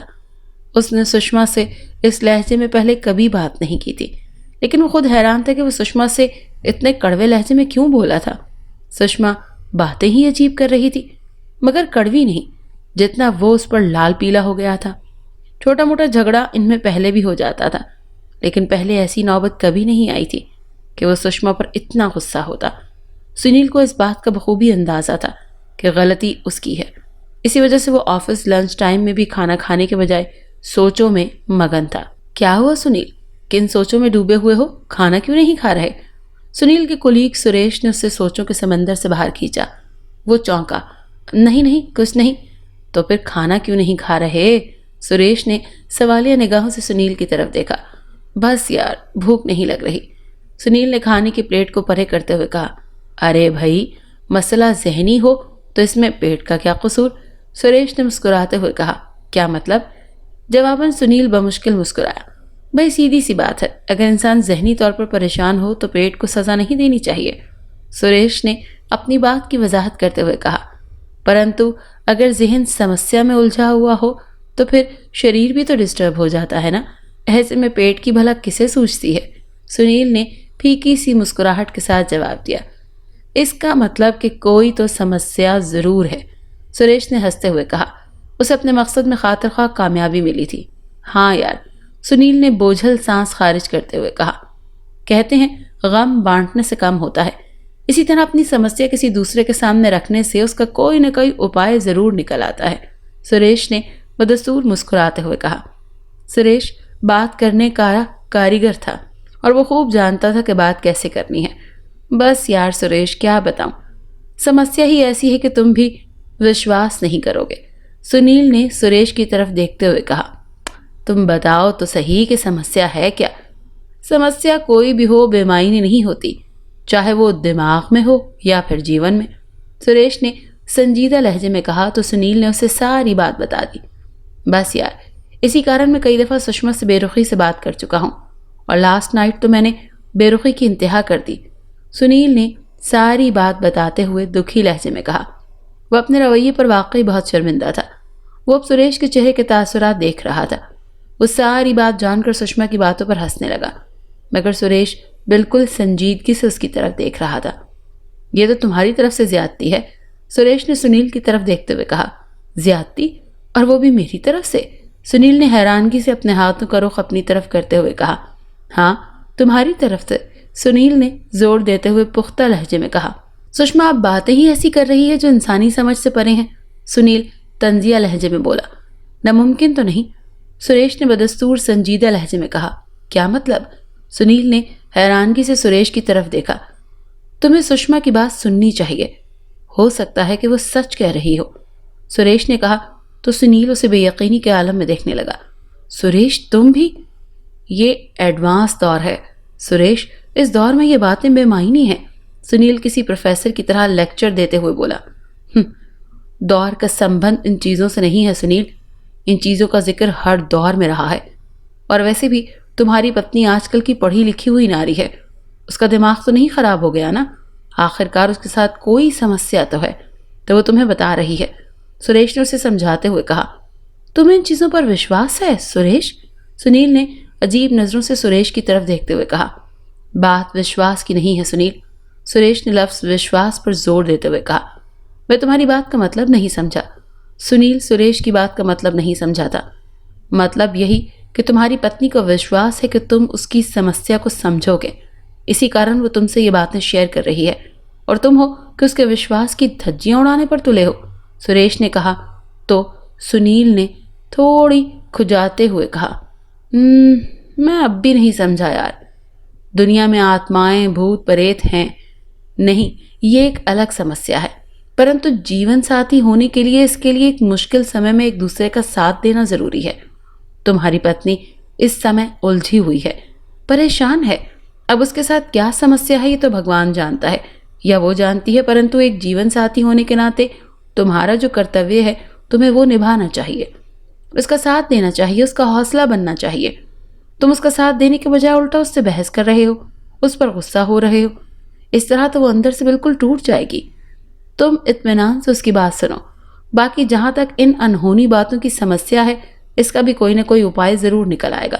तुम बस अपनी पत्नी से ठीक तरीके से बात करो, उसकी बात इत्मीनान से सुनो, तुम्हारी पत्नी की आधी समस्या तुम्हारे नर्म बर्ताव से ही हल हो जाएगी, सुरेश ने कहा, और वो शर्मिंदगी के बाद सुनील के मुंह से निकला। फिर वो समझने वाले अंदाज में बोला, वाकई मुझे सुषमा के साथ ऐसे लहजे में बात नहीं करनी चाहिए थी। चलो देर आए दुरुस्त आए, सुरेश ने मुस्कुराते हुए कहा तो सुनील भी मुस्कुरा दिया। अपने घर का एड्रेस तो दो मुझे, सुरेश ने तवक्कुफ के बाद पूछा। क्यों? सुनील ने पूछा। अरे भाई, किसी रोज भाभी के हाथों की चाय ही पी लेंगे। सुरेश ने हंसते हुए कहा तो सुनील भी खिलखिलाकर हंस पड़ा। सुषमा इस कद आवर आईने के सामने आई। उसने देखा कि उसके साथ रखे टेबल पर एक तहशुदा कागज और गुलाब का फूल रखा हुआ है। सुषमा ने वो कागज उठाकर खोला तो उस पर तहरीर दर्ज थी, I am sorry, your love, Sunil. इस तहरीर को पढ़कर सुषमा बेख्तियार मुस्कुरा दी। अचानक उसे अपनी कमर पर हाथ के रेंगने का एहसास हुआ। उसने आईने में देखा तो सुनील उसके पीछे खड़ा था। उसने उसके पीठ के गिर्द बाहों का घेरा डाल दिया। I am really sorry my dear, Sunil ने मुस्कुराते हुए कहा। सुषमा ने घूमकर उसके गले से लगना चाहा। चलिए, आपको अपनी गलती का एहसास तो हुआ, सुषमा उससे अलहदा होते हुए बोली। उसकी आंखों में आंसू थे। अब तुम ये तूफान रोक तो लो, अच्छा है, वरना इन आंसुओं के तूफान में मैं कहीं बह न जाऊं। सुनील ने सुषमा की आंखों से बहने वाले आंसू साफ करते हुए कहा तो सुषमा बेख्तियार हंस पड़ी। चलिए अब छोड़िए। सुषमा ने सुनील के बाजुओं की गिरफ्त से निकलना चाहा, मगर सुनील ने एकदम अपने बाजुओं की गिरफ्त मजबूत कर ली। अब तो इस कैद से निकलना इम्पॉसिबल है। सुनील ने मुस्कुराते हुए अपने होंठ सुषमा के होंठों की तरफ बढ़ा दिए। सुषमा के उसके बाजुओं में मचल रही थी, जबकि सुनील हर बार की तरह अपने मकसद में कामयाब हो गया। रात में सुनील की आंख खुली तो उसे प्यास की शिद्दत महसूस हुई। वो जागा इसी वजह से था, कमरे में 0 का बल्ब ऑन था। सुनील ने सुषमा की तरफ देखा तो वो गहरी नींद के समंदर में गौते लगा रही थी। वो उठकर बैठा और अपना सर खुजाने लगा। फिर उसने ऊपर लिहाफ उतारा और ड्रेसिंग टेबल के सामने आ गया और वहां पड़ा जग देखा तो वो खाली था। हैं, इतना सारा पानी सुषमा पी गई? उसने हैरानगी से सुषमा की तरफ देखा। फिर वो कमरे से निकल गया। उसने हॉल की लाइट ऑन की और किचन में जाने के बाद पानी का गिलास पीने के बाद बाहर निकल आया। सुनील के अपने बेडरूम की तरफ बढ़ते कदम ठिठक कर रुके। वो घूमा। उसने देखा राहुल के कमरे का दरवाज़ा चौपट खुला हुआ है। उसके कमरे का दरवाज़ा बंद करने के लिए आगे बढ़ा। वो राहुल के कमरे के दरवाजे के करीब आया तो उसने हॉल से अंदर आने वाली मध्यम रोशनी में देखा राहुल के बेड के पास कोई खड़ा था। वो वाज़ेह तो नज़र नहीं आ रहा था, लेकिन वो इतना समझ गया था कि वो जो कोई भी है एक औरत है। सुषमा, उसने आवाज़ दी। श्श्श, धीरे बोलिए, राहुल जाग जाएगा, सुषमा ने कहा। सुनील ने लाइट ऑन करने के लिए स्विच बोर्ड की तरफ हाथ बढ़ाया तो सुषमा तेज लहजे में बोली, लाइट मत ऑन कीजिएगा, राहुल जाग जाएगा। तुम बड़ी जल्दी यहां से चली आई, तुम तो सो रही थी, सुनील ने आहिस्तगी से पूछा। मुझे प्यास लगी थी, मैं भी आपके पीछे आ रही थी तो मैंने राहुल की आवाज़ सुनी। यहाँ आई तो राहुल जाग रहा था, मैं उसे सुलाने के लिए यहीं ठहर गई, सुषमा ने धीरे से बताया। सुनील को हॉल से अंदर आने वाली मध्यम रोशनी में सुषमा का चेहरा वाज़े नजर नहीं आ रहा था। आप कमरे में चलें, ये बस सो ही गया है, मैं आती हूँ, सुषमा ने कहा तो सुनील इस बात में सर हिलाता हुआ राहुल के कमरे से बाहर निकल आया। वो अपने कमरे में आया। कमरे में अभी भी 0 का बल्ब ऑन था। सुनील ने बेड पर लेटकर लिहाफ ओढ़ा और करवट ली तो वो डर कर पीछे हटा क्योंकि सुषमा बेड पर सो रही थी। वो उठकर बैठा। सुषमा अभी भी गहरी नींद में डूबी हुई थी। सुषमा यहाँ है तो राहुल के कमरे में कौन है? सुनील परेशान कुन लहजे में बड़बड़ाया। वो तेजी से बेड से नीचे उतरा और नंगे पांव ही राहुल के कमरे की तरफ भागा। इस मर्तबा राहुल के कमरे का दरवाज़ा बंद था। सुनील ने दरवाज़ा खोला और दीवार पर लगे स्विच बोर्ड से लाइट ऑन की तो उसे हैरत का एक शदीद झटका लगा। कमरे में बेड पर गहरी नींद में डूबे राहुल और उसके अलावा और कोई भी नहीं था। ये क्या चक्कर है? वो परेशानी से बड़बड़ाया। अगर सुषमा कमरे में सो रही है तो वो कौन थी जो यहाँ मुझसे बातें कर रही थी? सुनील का दिल जोरों से धड़कने लगा और उसके मसामों से ठंडा पसीना फूटने लगा। कहीं सुषमा सच तो नहीं कह रही थी, उसने सोचा। फिर उसने अपने सर को झटका और अपने ख्याल को वहम का नाम देने की नाकाम कोशिश की। नाकाम इसलिए कि उसकी तबीयत इस बात को मानने के लिए बिल्कुल भी तैयार नहीं थी, मगर यह सब कुछ उसके साथ जागती आंखों से हुआ था। उसने राहुल के कमरे की लाइट ऑफ करने के बाद दरवाज़ा बंद किया। घूमा तो अगला लम्हा भी उसके लिए बेपनाह हैरत लिए खड़ा था। उस ताले वाले कमरे का ताला खुला हुआ था और दरवाजे की कुंडी के सुराख में झूल रहा था। ये ताला तो लॉक था। वो हकलाया। उसने अपने माथे से निकलने वाले पसीने को साफ किया और उस ताले वाले कमरे के दरवाजे के करीब आया। उसने ताले को सुराख से बाहर निकाला। उसी वक्त अंदर से दरवाजे पर दस्तक हुई। सुनील चौंका और डरकर पीछे हटा। उसे अपनी टांगें कांपती हुई महसूस हुई। भगवान, ये क्या चक्कर है? वो कपकपाती हुई आवाज में बोला। दरवाजे पर अंदर से एक मरतबा फिर दस्तक हुई तो वो कांपती हुई टांगों से कमरे के दरवाजे के करीब आया। उसने कांपते हुए हाथों से दरवाजे की कुंडी खोली और दरवाजा अंदर की जानिब धकेल दिया। कमरा मुकम्मल तौर पर अंधेरे में डूबा हुआ था। यहाँ तक कि हॉल में चलने वाली लाइट से भी कमरे में कुछ नजर नहीं आ रहा था। अचानक कमरे में टक टक की आवाज आने लगी। सुनील ये आवाज पहले भी सुन चुका था। ये आवाज उस लकड़ी के घोड़े के हिलने की थी जो कल हॉल में पड़ा हुआ हिल रहा था। मगर हैरानगी वाली बात यह थी कि वो घोड़ा इस बंद ताले वाले कमरे में कैसे आया। सुनील ने हॉल में इर्द गिर्द नजरें दौड़ाई तो लकड़ी का वो घोड़ा हॉल में कहीं भी नजर नहीं आया। उस ताले वाले कमरे में फैले अंधेरे से टक टक की आवाज मुसलसल आ रही थी। वो तजस्सुस के हाथों मजबूर होकर उस कमरे में दाखिल हो गया। अंदर दाखिल होने पर टक टक की आवाज मजीद तेज हो गई। वो लाइट ऑन करने के लिए दीवार की तरफ बढ़ा तो उस कमरे का दरवाजा एकदम तेजी से बंद हो गया। अरे ये क्या? वो अंधेरे में बड़बड़ाया। वो दीदे फाड़ फाड़ कर अंधेरे में देखने लगा मगर सिवाय अंधेरे के उसे कुछ नजर नहीं आ रहा था। वो दोबारा दीवार पर हाथ मारने लगा कि लाइट का स्विच बोर्ड ढूंढ सके और फिर वो अपने मकसद में कामयाब हो ही गया। उसने बोर्ड के सारे बटन ऑन कर दिए मगर ये क्या? कमरे का बल्ब रोशन न हुआ। लगता है इस कमरे का बल्ब फ्यूज हो गया है। सुनील ने हम कलामी के अंदाज में खदशा जाहिर किया। टक टक की आवाज लम्हा बलम्हा मजीद तेज हो रही थी। एक तो ये लकड़ी का घोड़ा, वो गुस्से से बड़बड़ाया। वो अंधेरे में हाथ मारता दरवाजे के करीब आया और दरवाजे के दस्ती हैंडल में हाथ डालकर उसे अपनी जानिब खींचा तो उसे हैरत का शदीद झटका लगा कि दरवाजा तो बाहर से बंद था। सुषमा, वो चिल्लाया। उसी वक्त कमरा रोशनी में नहा गया और साथ ही टिक टिक की आवाज बंद हो गई। सुनील, अकबी जानिब से एक सुरीली नस्वानी आवाज ने सुनील के कानों में रस खोला। सुनील पहले तो हैरान हुआ, फिर वो घूमा तो हैरत का एक झटका लगा।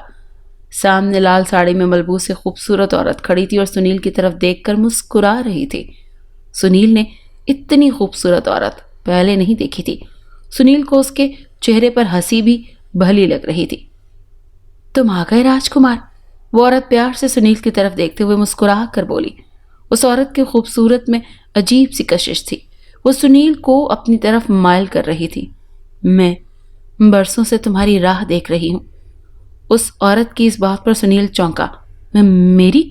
हैरत के बाद सुनील के मुंह से निकला, हाँ तुम्हारी।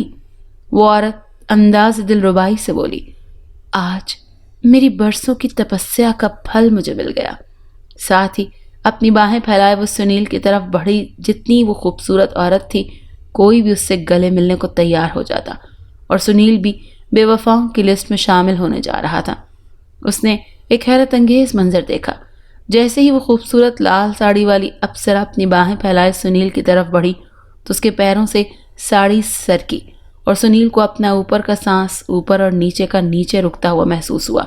वो तेजी से घूमा और दरवाज़ा खोलने की कोशिश करने लगा। हैरत अंगेज तौर पर इस मरतबा दरवाज़ा खुल गया।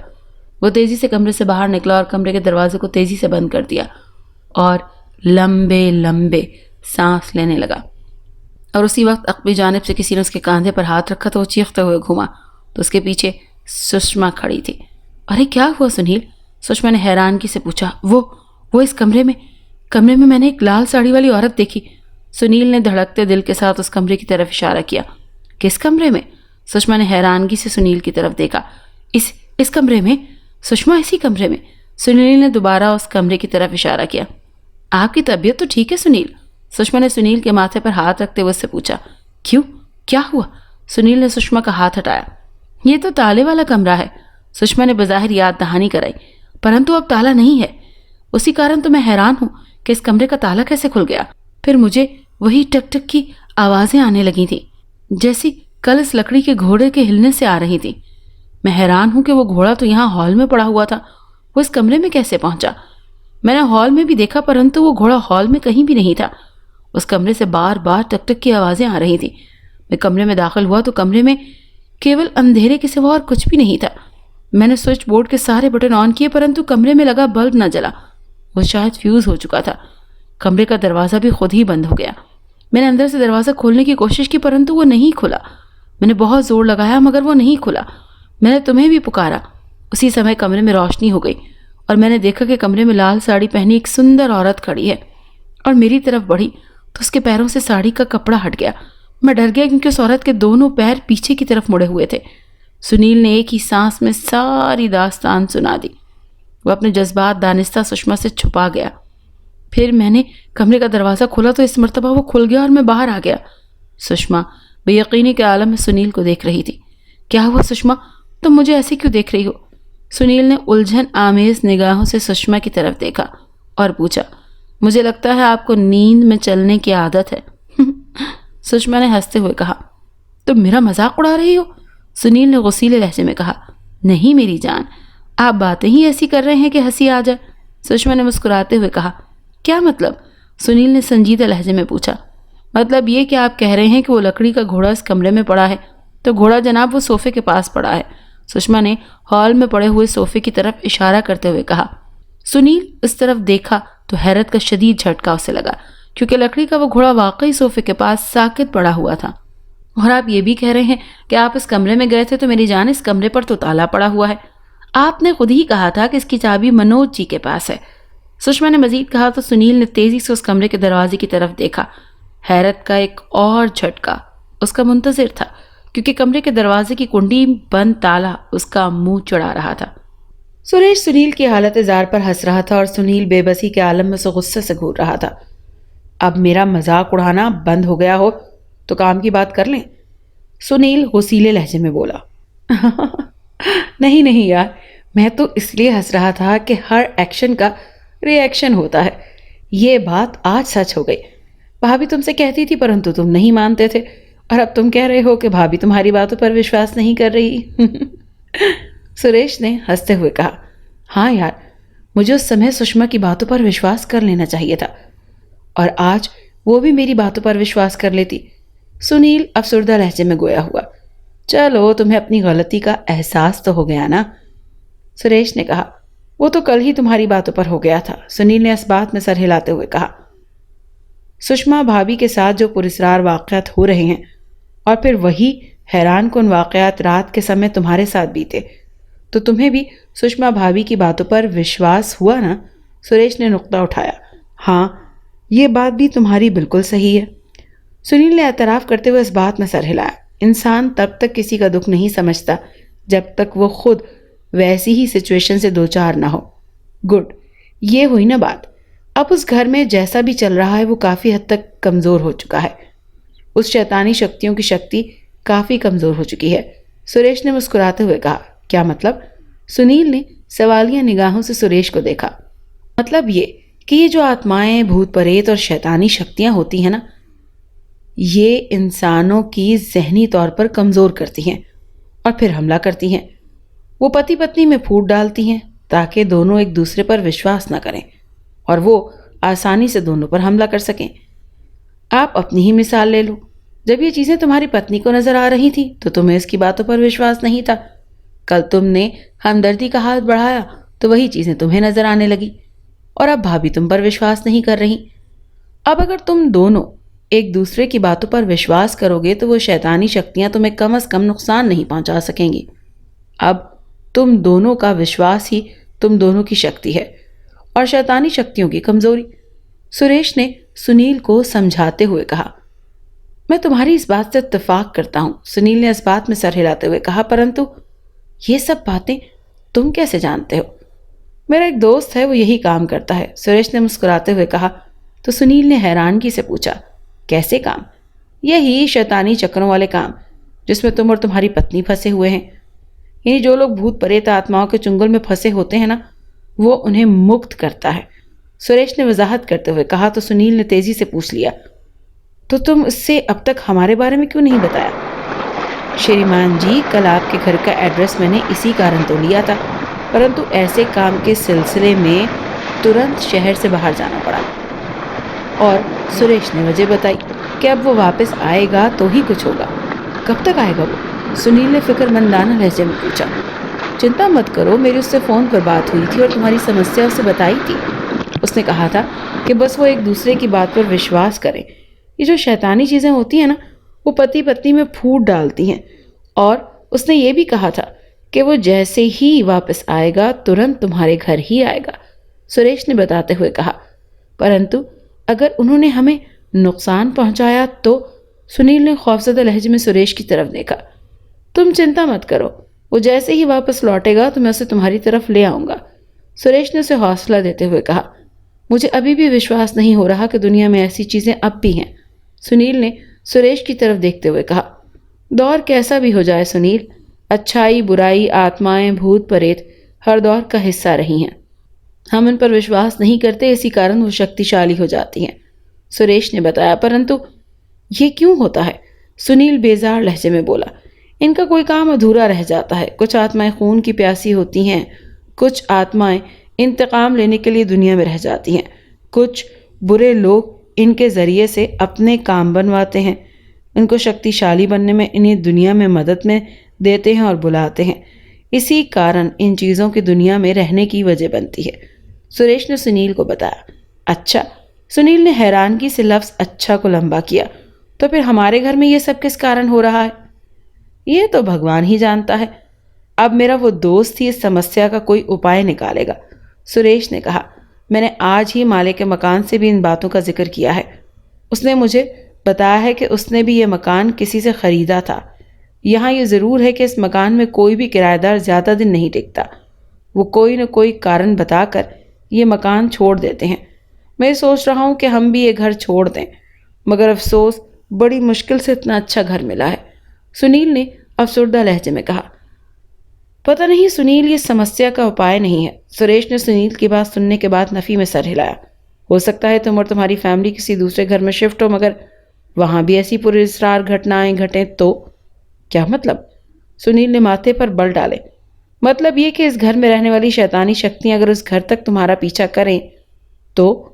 सुरेश ने खदशा जाहिर किया तो डर ने सुनील के चेहरे पर बसेरा कर लिया, जिसे सुरेश ने साफ महसूस किया। तुम ख्वामख्वाह में इतनी चिंता कर रहे हो सुनील, थोड़ा इंतजार करो, मैं अपने दोस्त को जल्द तुम्हारे घर ले आऊँगा, सुरेश ने सुनील को समझाते हुए कहा। मैंने मालिक के मकान से इस ताले वाले कमरे की चाबी भी ले ली है। उसका कहना है कि इस कमरे में सिवाय टूटे फूटे सामान के और कुछ नहीं है, परंतु जब मैं उस कमरे में गया था तो उस कमरे में रोशनी हुई थी, तो मुझे उस लाल साड़ी वाली औरत के अलावा और कोई भी चीज़ वहाँ नज़र नहीं आई, सुनील ने कहा। इस घर का मसला जल्द हल हो जाएगा, आप जल्दी से लंच कर लो, वरना लंच टाइम ख़त्म हुए काफ़ी समय बीत चुका है। ऐसा ना हो कि आज बॉस की डांट सुननी पड़े, सुरेश ने अपनी वॉच पर निगाह डालते हुए कहा। तो सुनील ने भी इस बात में सर हिलाया और दोनों अपनी अपनी कुर्सियों से उठ खड़े हुए। सुनील घर पहुंचा तो एक और परेशानी उसकी मुंतज़िर थी। वो घर में दाखिल हुआ तो सुषमा काफ़ी खौफजदा सी सोफे पर बैठी हुई थी। वो सुनील को देखकर तेज़ी से सोफे से उठी। सुनील, हमें ये घर छोड़ देना चाहिए, वरना नाकाबिल यकीन नुकसान हो जाएगा, वो खौफजदा लहजे में सुनील से लिपटते हुए बोली। क्यों, क्या हुआ? सुनील ने परेशान कुन लहजे में पूछा। क्या नहीं हुआ सुनील, जिस दिन से हम इस घर में आए हैं कुछ न कुछ हो रहा है, और आप हैं कि मेरी किसी भी बात पर विश्वास नहीं करते, सुषमा भराई हुई आवाज़ में फट पड़ी। उसकी आंखों में शिकायत थी। सुषमा, मुझे तुम्हारी कही हर बात पर विश्वास है। मैं तुमसे क्षमा चाहता हूँ जो मैंने तुम्हारी कोई बात नहीं सुनी। रात मेरे साथ जो घटनाएं घटी हैं, इसी कारण मुझे विश्वास हो गया था, सुनील ने अपनी गलती का एतराफ़ करते हुए कहा। मैं मानता हूँ कि इस घर में वाकई शैतानी शक्तियों का बसेरा है जिन्होंने हमारा सुख चैन छीन लिया है। फिर आप यहाँ से जाते क्यों नहीं? सुषमा चीख से मुशाबे लहजे में बोली। सुषमा, समस्या से भागना समस्या का उपाय नहीं है, बल्कि हमें इस समस्या का हल करना चाहिए। हम अगर यहाँ से भागे तो हो सकता है कि ये शैतानी शक्तियाँ वहाँ भी हमारा पीछा ना छोड़ें। तुम चिंता न करो, मेरा एक कुलीग है सुरेश, उसका एक दोस्त है, वो यही काम करता है। वो इन शैतानी शक्तियों का सर्वनाश करना खूब जानता है। वो यहाँ जल्द आएगा और इन शैतानी शक्तियों से हमारा पीछा छुड़वा देगा, सुनील ने सुषमा को समझाते हुए आखिरी जुमला पुख्ता लहजे में अदा किया। परंतु आप मेरे साथ बेडरूम में तो चलिए, सुषमा ने कहा। तो सुनील ने हैरानगी से पूछा, क्यों, क्या हुआ? आप खुद ही चल के देख लें, सुषमा खौफजदा लहजे में हकलाई। सुनील उसके साथ बेडरूम में पहुंचा तो वह हैरानगी से ठिठका। कमरे में लगे उस कद आवर आईने के कांच पर लाल रंग की कई लकीरें फैली हुई थी। ये क्या है? सुनील ने उस आईने के करीब जाते हुए पूछा। आप इस आईने के करीब मत जाइए, सुषमा ने डरते हुए उसे रोका। ये तो खून है, सुनील ने आईने के कांच पर फैली लाल लकीरों पर गहरी नजर डालते हुए कहा। क्या?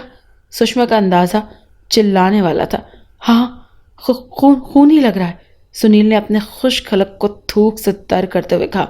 सुनील, मुझे बहुत डर लग रहा है। सुषमा खौफ के आलम में हकलाई। उस वक्त कमरे में एक नस्वानी कहकहा गूंजा। सुषमा के मुंह से एक तेज चीख निकली और वो डरकर सुनील से लिपट गई। राहुल कहाँ है? सुनील ने अपने माथे पर आए पसीने को साफ करते हुए इर्द गिर्द देखते हुए कहा। वो तो छत पर गया है। वो लकड़ी के घोड़े को ढूंढ रहा था। वो घोड़ा कहीं नहीं मिल रहा। इसी कारण राहुल ने उसे ढूंढने छत की तरफ गया। सुषमा ने सुनील को बताया। उसी वक्त राहुल की चीख उनके कानों में पड़ी। वो तेजी से बाहर की तरफ भागे। वो हॉल में आए तो उन्होंने देखा कि राहुल चीखता हुआ सीढ़ियों से फिसलता हुआ नीचे आ रहा है। वो दोनों भी चीखते हुए सीढ़ियों की तरफ बढ़े। इससे पहले कि राहुल हॉल के फर्श से टकराता, सुनील ने उसे सीढ़ियों से ही दबोच लिया। उसने देखा राहुल किसी गहरी चोट से बच गया था। वो रोने लग गया। सुनील, मेरी बात मानिए, चलिए यहाँ से। सुषमा भी रोते हुए बोली। नहीं सुषमा, हम यहाँ से नहीं जाएंगे। हम इन शैतानी शक्तियों का मुकाबला करेंगे। सुनील मजबूत लहजे में बोला तो हॉल में नस्वानी और मर्दाना कहकहे गूंजने लगे। नहीं सुनील, आपको भगवान की सौगंध, प्लीज चलिए यहाँ से। हम इनका मुकाबला नहीं कर सकते। ये शैतानी शक्तियां हैं और हम सिर्फ गोश्त पोस्ट के इंसान। सुषमा इल्तिजाई लहजे में सुनील के आगे हाथ जोड़ते हुए बोली। इनका मुकाबला गोश्त पोस्ट के इंसान ही करते हैं सुषमा, तुम चिंता मत करो। मैं अभी सुरेश को फ़ोन लगाता हूँ। और सुनील ने कहा और राहुल को उठाए बेडरूम की तरफ बढ़ा। वो कहे अब बंद हो गए थे। सुनील ने राहुल को बेड पर लिटाया। उसका रोना भी अभी काफ़ी हद तक कम हो चुका था। सुनील ने उसे लिटाने के बाद जेब से मोबाइल निकाला तो मोबाइल के सिग्नल ड्रॉप थे। इसके तो सिग्नल्स ही नहीं आ रहे। सुनील ने परेशान निगाहों से सुषमा की तरफ देखा। आप मेरी बात मानिए, यहाँ से चलिए। सुषमा खौफजदा लहजे में चिल्लाई। सुषमा, तुम बात को क्यों नहीं समझ रही हो? इस तरह भागने से कोई फायदा नहीं होगा। हम इन शैतानी शक्तियों से डरेंगे नहीं, बल्कि इनका मुकाबला करेंगे। सुनील ने बज़ाहिर सुषमा को समझाते हुए कहा। आप कैसी बातें कर रहे हैं सुनील? हम भला इनका मुकाबला कैसे कर सकते हैं? आप प्लीज चलिए यहाँ से। सुषमा ने दोबारा सुनील के आगे हाथ जोड़े। हाँ पापा, मामा ठीक कह रही हैं। मुझे आज वो लाल साड़ी वाली औरत सच में नजर आई। इस मर्तबा बेड पर लेटे राहुल ने अजीब बात बताई। उसका रोना बंद हो गया था। क्या? सुषमा और सुनील जैसे चिल्लाए। हाँ पापा, मैं अपने घोड़े को ढूंढ रहा था, परंतु वो था कि कहीं मिल ही नहीं रहा था। मैंने मामा से भी पूछा तो उन्होंने कहा कि यहीं हॉल में पड़ा होगा। फिर मुझे ख्याल आया कि शायद छत पर हो। मैं वहां गया तो परंतु घोड़ा वहां भी नहीं था। मैं सीढ़ियों से उतरकर दूसरे पोर्शन पर आया और सीढ़ियां उतरने लगा तो मुझे टक टक की आवाज़ सुनाई दी। मैं घूमा तो मैंने देखा वही लाल साड़ी वाली औरत फर्श पर घुटनों के बल बैठी उस घोड़े को हिला रही है। मैं हैरान हुआ। तुम्हें ये चाहिए राहुल? उस लाल साड़ी वाली औरत ने मुझसे पूछा। मैंने अपना सर हाँ में हिलाया। तो ले लो। वो घोड़ा उठाकर मेरी तरफ आई। मेरे करीब आकर घोड़ा ज़मीन पर रखा। जैसे ही सीधी हुई तो मेरी चीख निकल गई, क्योंकि उस औरत का चेहरा इस मर्तबा बहुत भयानक लग रहा था। उस लाल साड़ी वाली औरत ने मुझे कंधे से पकड़ा और सीढ़ियों से धक्का दे दिया और मैं चीखता हुआ सीढ़ियों से नीचे आ गिरा। राहुल ने सारी बात बताई तो सुनील और सुषमा हैरत और खौफ के मिले जुले असरात से एक दूसरे को देखने लगे। सुनील, आप मेरी बात क्यों नहीं मान जाते? प्लीज चलिए यहाँ से, वरना कुछ अनर्थ हो जाएगा। सुषमा भराई हुई आवाज में बोली। ठीक है चलो फिर। सुनील ने हकलाते हुए आखिरकार मान ही ली बात। परंतु क्या सुनील? सुनील कहते कहते रुका तो सुषमा ने तेजी से पूछा। परंतु हम जाएंगे कहाँ? हमारा तो इस शहर में कोई रिश्तेदार भी नहीं। सुनील ने परेशान निगाहों से सुषमा की तरफ देखा। अरे कहीं भी चले जाएंगे, परंतु आप इस घर से तो निकलिए। सुषमा ने जोर देते हुए कहा। आपके कुलीग सुरेश के घर चलते हैं ना? परंतु मोबाइल के तो सिग्नल ही नहीं। अगर किसी तरह उससे कांटेक्ट नहीं हो जाता तो फिर हम किस तरह अचानक? सुनील ने सुषमा की तरफ देखते हुए बात अधूरी छोड़ी। ऐसे समय में दोस्त ही काम आते हैं सुनील। आप बस यहाँ से निकलिए, हम रात किसी तरह होटल में गुजार लेंगे। सुषमा ने कहा तो सुनील ने इस बात में सर हिलाया। पापा वो देखिए। राहुल ने उंगली का इशारा किया तो सुनील और सुषमा तेजी से घूमे। सामने का मंजर देखकर वो हैरान रह गए। उनके जिस्मों पर कपकपी तारी हो गई। दीवार पर लगे उस आईने के कांच पर बेशुमार लाल रंग के कीड़े रेंगते रहे थे और वो कीड़े मुंह से अजीब किस्म की आवाजें निकाल रहे थे। सुनील और सुषमा ने गौर किया तो उन्होंने देखा कि लाल रंग के कीड़े आईने पर फैली खून की लकीरों को चाट रहे थे। अचानक कांच पर रेंगते कीड़ों में से एक कीड़ा उड़ा और सुषमा की तरफ बढ़ा। सुषमा चीखती हुई सुनील की तरफ बढ़ी, जो खौफ के आलम में बुरी तरह से कांप रहा था। उसकी सारी बहादुरी रफू चक्कर हो चुकी थी। आईने के कांच पर रेंगते बाकी कीड़े भी उड़े और उनका रुख भी सुनील और सुषमा और राहुल की तरफ था। उन तीनों की सिट्टी गुम हो गई। वो सारे कीड़े उनके जिस्मों से चिमट गए और अपने नन्हे नन्हे दांतों से उनके जिस्मों पर काटने लगे। उन्हें ऐसा महसूस हो रहा था जैसे बैक वक्त कई सुइयां उनके जिस्मों में चुभो दी गई हों और दर्द की तेज लहरें उनके जिस्मों से उठने लगी। वो तीनों चीखने पर मजबूर हो गए। फिर उन तीनों की हिम्मत जवाब दे गई और अंधेरे की झलकियां उनकी आंखों के आगे आने लगीं। डोरबेल की तेज आवाज फर्श पर गिरे सुनील की आंख खुली तो उसके मुंह से बेख्तियार जोरदार चीख निकल गई। उसे ऐसे महसूस हो रहा था जैसे उसके जिस्म में तेज करंट दौड़ रहा हो। उसके पूरे जिस्म से दर्द की तेज टीसें उठ रही थीं। उसने अपनी सारी हिम्मत जमा की और कराहते हुए उठकर बैठा। इस दौरान उसके मुंह से कई चीखें निकल गईं। अचानक उसकी नज़र अपने हाथों पर पड़ी तो उसके मुंह से एक मरतबा फिर चीख निकली। उसके दोनों हाथों में छोटे छोटे सुराख थे जिनसे खून बह रहा था। उसने अपनी शर्ट की आस्तीनें ऊपर की तो बाजू पर भी छोटे छोटे सुराख थे जिनसे खून बह रहा था। बाहर बार बार बेल बज रही थी। सुनील ने देखा कि सुषमा भी उसके पास ही फर्श पर बेहोश पड़ी थी और उसके दोनों बाजू, हाथों और चेहरे पर भी वैसे ही खूनी सुराख थे जैसे कि उसके जिस्म पर थे।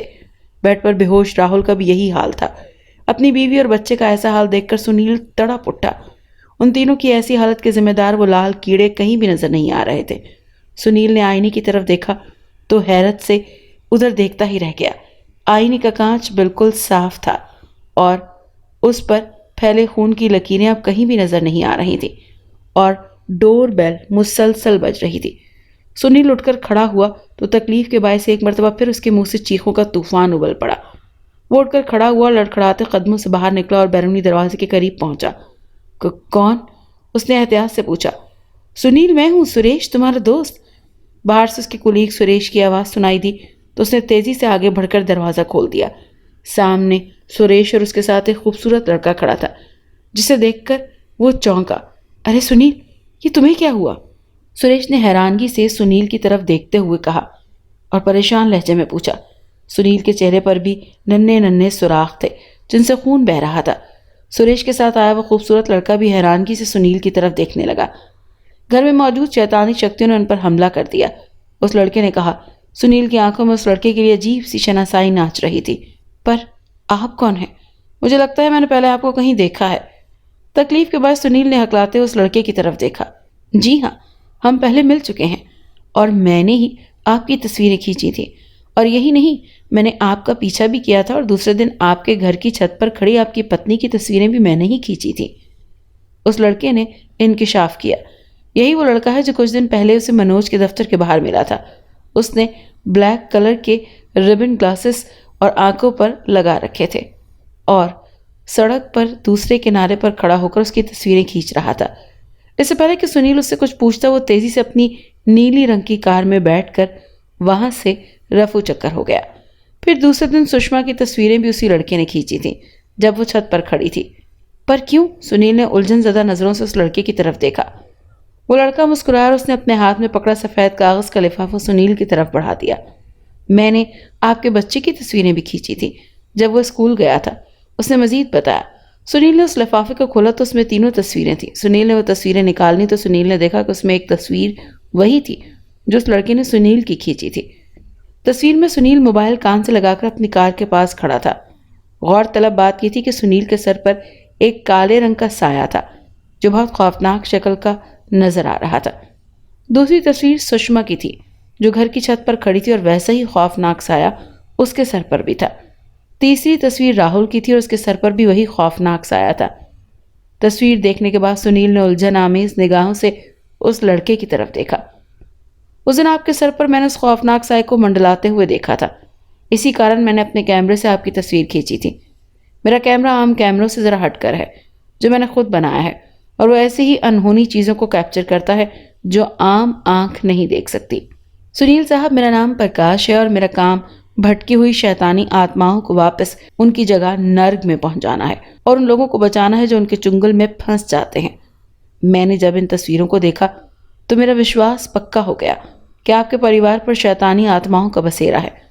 मैं चाहता तो उसी दिन आपको सारी बात बता सकता था, परंतु मैं आपकी नफ्सियात समझ चुका था कि आपने मेरी बातों का विश्वास नहीं करना था। इसी कारण मैं चुप रहा। पर सुरेश ने आपके मुतालिक मुझे बताया, इसी कारण मैं यहाँ चला आया। उस लड़के यानी प्रकाश ने सारी बात बताते हुए कहा, प्रकाश जी, आपने देखा उन्होंने मेरा क्या हाल किया और मेरे परिवार का भी।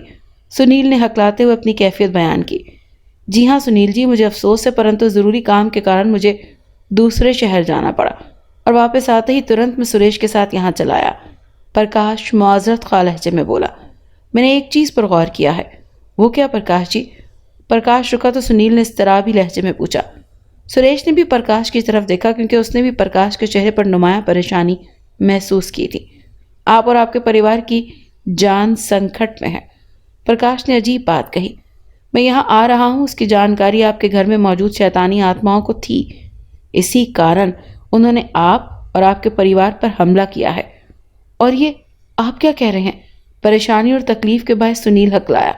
परंतु आप चिंता न करें, पहले तो मुझे आपके शरीर पर मौजूद इन घाव का उपाय करना है। प्रकाश ने सुनील के चेहरे की तरफ देखते हुए कहा। अब हमें अंदर भी आने दोगे या यहीं खड़ा रखोगे? सुरेश मसनूई गुस्से से बोला तो सुनील ने तेजी से पीछे हटकर उन्हें रास्ता दिया। प्रकाश इर्द गिर्द देखते हुए आगे बढ़ा और फिर उस ताले वाले कमरे के पास रुका।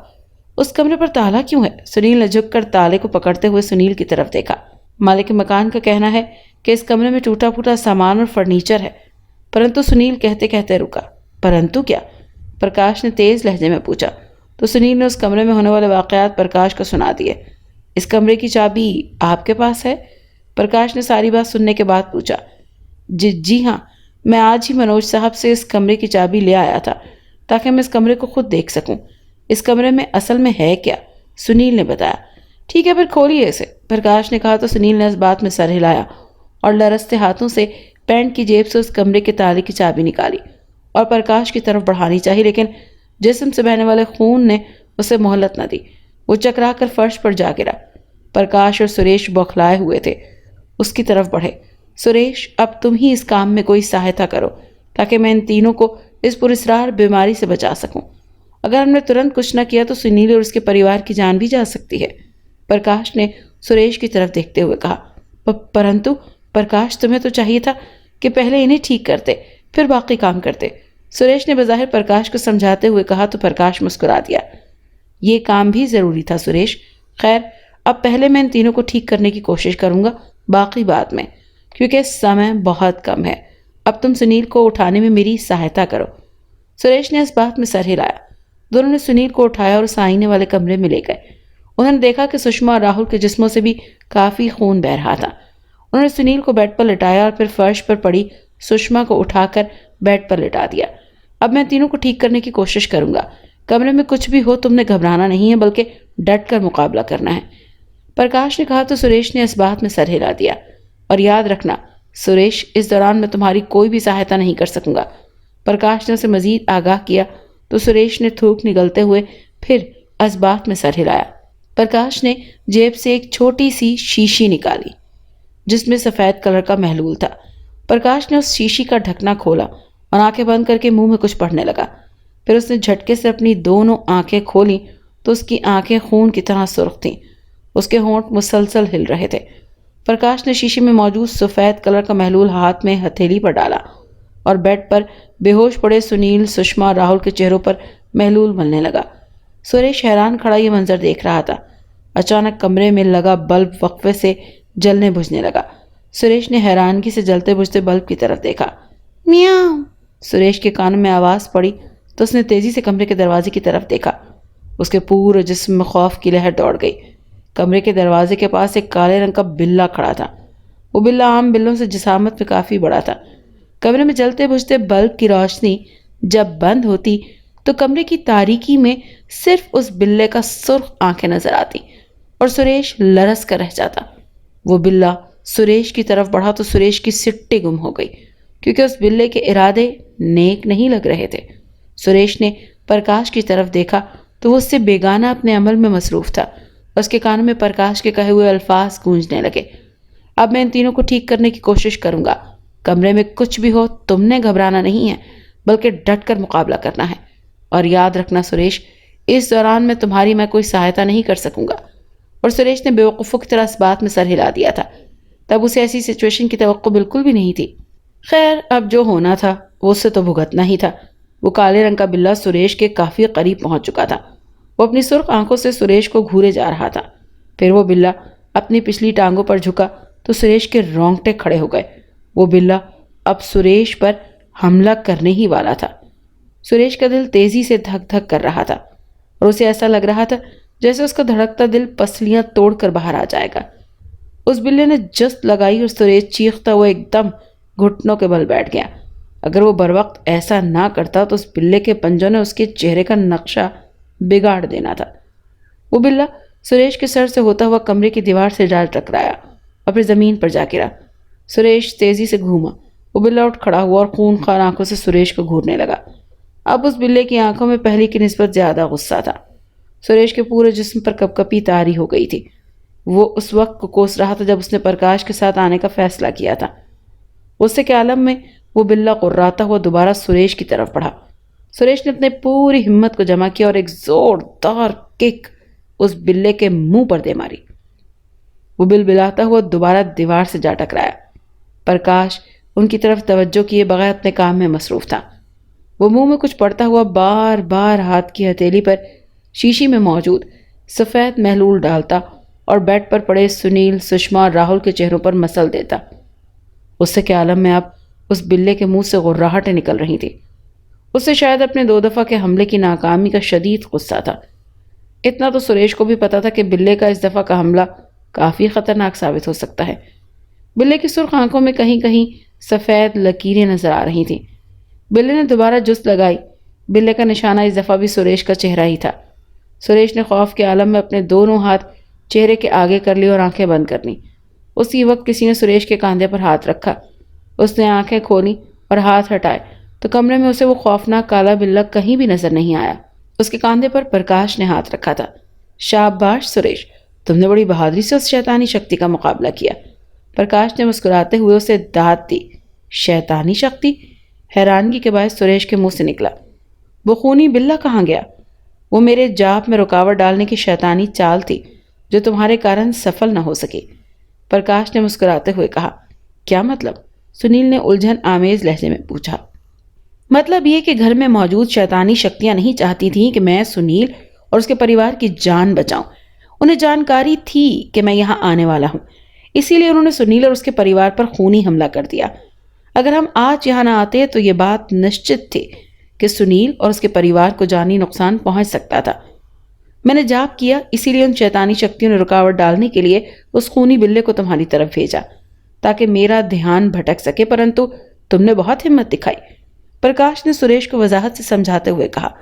अगर तुम्हारा जाप मुकम्मल ना होता तो वो खूनी बिल्ला आज मेरी हत्या करके ही छोड़ता। सुरेश ने झुरझुरी लेते हुए खौफ के आलम में कहा। जिनके इरादे नेक हो उन्हें कुछ नहीं होता, वो महज तुम्हें डराने की चाल थी। प्रकाश ने मुस्कुराते हुए कहा। सुरेश ने बेड पर लेटते सुनील, राहुल और सुषमा पर नजर डाली तो उनके चेहरों और हाथों पर वो खूनी सुराख अब कहीं भी नजर नहीं आ रहे थे। उन्हें थोड़ी देर में होश आ जाएगा। प्रकाश ने सुरेश से मुखातिब होते हुए कहा। तब तक मैं एक जाप कर लूं। सुरेश ने सवालिया निगाहों से प्रकाश की तरफ देखा। मैं चाहता हूं जब तक ये पता न लगा लूं कि आखिर इस घर में चल क्या रहा है, मैं घर में भी सुरक्षा जाप कर लूं ताकि इस दौरान मुझे ये शैतानी शक्तियां तंग न करें। प्रकाश ने बताया तो सुरेश ने इस बात में सर हिलाया।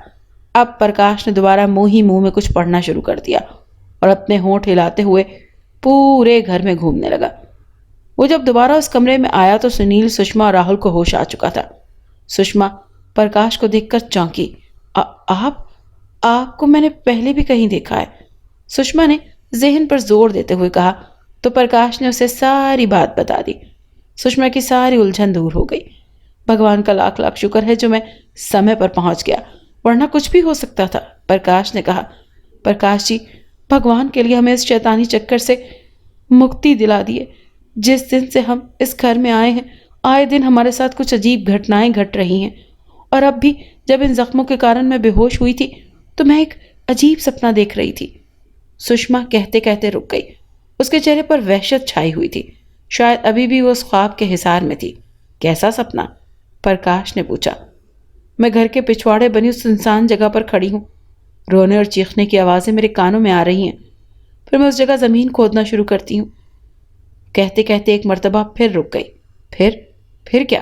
प्रकाश ने बेचैन होते हुए कहा। फिर मेरी आंख खुल गई, सुषमा ने बताया। प्रकाश ने गहरी सांस अपने अंदर खींची। ये सपना नहीं सुषमा जी, बल्कि एक संदेश है, प्रकाश ने सोच में डूबे हुए लहजे में कहा। संदेश? सुषमा, सुनील और सुरेश के मुंह से बैक वक्त निकला। जी हाँ, संदेश। प्रकाश ने इस बात में सर हिलाया। घर के पिछवाड़े में जरूर कुछ है और हमें तुरंत वहां देखना चाहिए। वहां क्या हो सकता है प्रकाश जी? यह तो केवल एक सपना था। सुनील ने हैरानगी से प्रकाश की तरफ अजीब नजरों से देखा। लगता है सुनील जी अभी भी आपको भूत प्रेत और शैतानी शक्तियों पर विश्वास नहीं है। हालांकि घर में होने वाली घटनाएं आपके विश्वास के लिए काफी हैं। प्रकाश ने गुस्से से मुंह बनाया। नहीं प्रकाश जी, मैं तो बस वैसे ही कह रहा था, सुनील ने शर्मिंदा लहजे में कहा। मैंने महसूस किया इस घर में काफी सारे राज दफन हैं, प्रकाश ने कहा और फिर उस खूबसूरत आईने की तरफ घूमा। उस आईने में जरूर शैतानी शक्तियों का बसेरा है। बाहर ताले वाले कमरे में भी जरूर कोई अनहोनी हो चुकी है। यह आप कैसे कह सकते हैं प्रकाश जी? सुषमा ने खौफजदा लहजे में पूछा। ये नतीजा मैंने आप लोगों की बताई हुई बातों से लगाया है, क्योंकि सुनील जी के साथ इस ताले वाले कमरे में अजीब व गरीब अनहोनी हुई। इस आईने में आप और राहुल को लाल साड़ी वाली औरत नजर आती है, जो इस ताले वाले कमरे से पहले सुनील जी को नजर नहीं आई, और फिर सुनील जी का नजर आना हालात सुनील जी का कहना था कि वो उस समय वॉशरूम में थे। फिर उस आईने पर खून की आड़ी तिरछी लकीरें और वो कीड़े जिन्होंने आप पर हमला किया, और अब आपका अजीब व गरीब सपना। हो ना हो ये सपना यकीनन एक संदेश है, प्रकाश ने कहते हुए अपने आखिरी जुमले पर जोर देते हुए कहा। तो फिर देर किस बात की?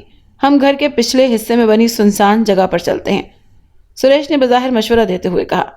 वो संदेश हमें बिला वजह नहीं दिया गया सुरेश, इसके पीछे जरूर कोई न कोई कारण है। ठहरो, वैसे मैं एक काम कर लूं। इतना कहकर प्रकाश ने जेब से अपना मोबाइल निकाला और किसी के नंबर डायल करने लगा। प्रकाश जी, नंबर डायल करना बेकार है, यहाँ आज मोबाइल सिग्नल नहीं आ रहे। हम भी जब थोड़ी देर पहले यहाँ से जाने का इरादा कर रहे थे तो मैंने सोचा कि अब इस शहर में सुरेश के अलावा मुझे और कोई नहीं जानता। इसी कारण मैंने सुरेश का नंबर डायल करना चाहा, परंतु मोबाइल सिग्नल ही नहीं था। सुनील ने बताया तो प्रकाश धीरे से मुस्कुराया और बोला। सुनील जी, वो भी घर में मौजूद शैतानी शक्तियों की कारस्तानी थी। मैंने अपने जाप के जरिए उनकी शक्तियां काफी हद तक कम कर दी हैं। अब वो हम पर आसानी से वार नहीं कर सकेंगे। प्रकाश ने कहा तो सुनील हैरत से उसका मुंह देखने लगा। हेलो इंस्पेक्टर, कैसे हैं आप? दूसरी तरफ इंस्पेक्टर शर्मा थे, जिनसे प्रकाश ने राब्ता किया था। ठीक हूं प्रकाश, तुम सुनाओ, बड़े समय बाद याद किया। दूसरी तरफ से इंस्पेक्टर शर्मा मुस्कुराती हुई आवाज में बोला। भगवान की कृपा है, घर में सब ठीक है। बोलो कैसे याद किया? इंस्पेक्टर शर्मा ने पूछा। आप 2-3 कांस्टेबल लेकर तुरंत नारायण कॉलोनी मकान नंबर 10 में आए, प्रकाश ने कहा। खैरियत तो है? इंस्पेक्टर शर्मा ने हैरानगी से पूछा। एक केस है जो कि आपका वेट कर रहा है, प्रकाश ने मुस्कुराते हुए कहा। ओह ठीक है, मैं 10 मिनट में पहुंचता हूं। इतना कहकर दूसरी तरफ से इंस्पेक्टर शर्मा ने राब्ता मुनक़ता कर दिया। जब तक इंस्पेक्टर शर्मा यहाँ नहीं पहुंचते तब तक हम उस ताले वाले कमरे को देख लें, प्रकाश ने कहा, और फिर सुषमा ने मुखातिब होते हुए कहा। सुषमा जी, आप और राहुल इस कमरे में रहिए, तब तक हम इस ताले वाले कमरे को चेक कर लें। मुझे यहाँ अकेले डर लगेगा, सुषमा ने कहा। हाँ, आप चिंता मत करें सुषमा जी, अब आपको किसी से भी डरने की ज़रूरत नहीं है। मैंने पूरे घर में जाप का हिसार कायम कर दिया है, अब कोई भी आपको डराएगा नहीं, प्रकाश ने कहा तो सुषमा ने मुतमईन होते हुए इस बात में सर हिलाया। प्रकाश, सुरेश और सुनील उस कमरे से बाहर निकले और ताले वाले कमरे की तरफ बढ़े। प्रकाश ने चाबी से ताला खोला और दरवाजे की कुंडी खोली, और दरवाज़ा खोला तो मिट्टी का भभूका सा उनके नाक से टकराया। वो तीनों खांसने लगे। इससे एक बात तो साबित हो गई थी कि यह कमरा कई अरसे से बंद था। प्रकाश ने दीवार पर लगे स्विच बोर्ड को ढूंढा, उसके सारे बटन ऑन कर दिए। कमरे का नज़ारा देखकर सुनील शशतर रह गया, क्योंकि कमरे में वाकई टूटा फूटा सामान और पुराना फर्नीचर पड़ा हुआ था। एक और चीज जिसने सुनील को मजीद हैरान कर दिया था, वो लकड़ी का घोड़ा था जो कमरे में पड़ा हुआ था और मिट्टी से अटा हुआ था। ये घोड़ा तो कल हॉल में पड़ा हुआ था।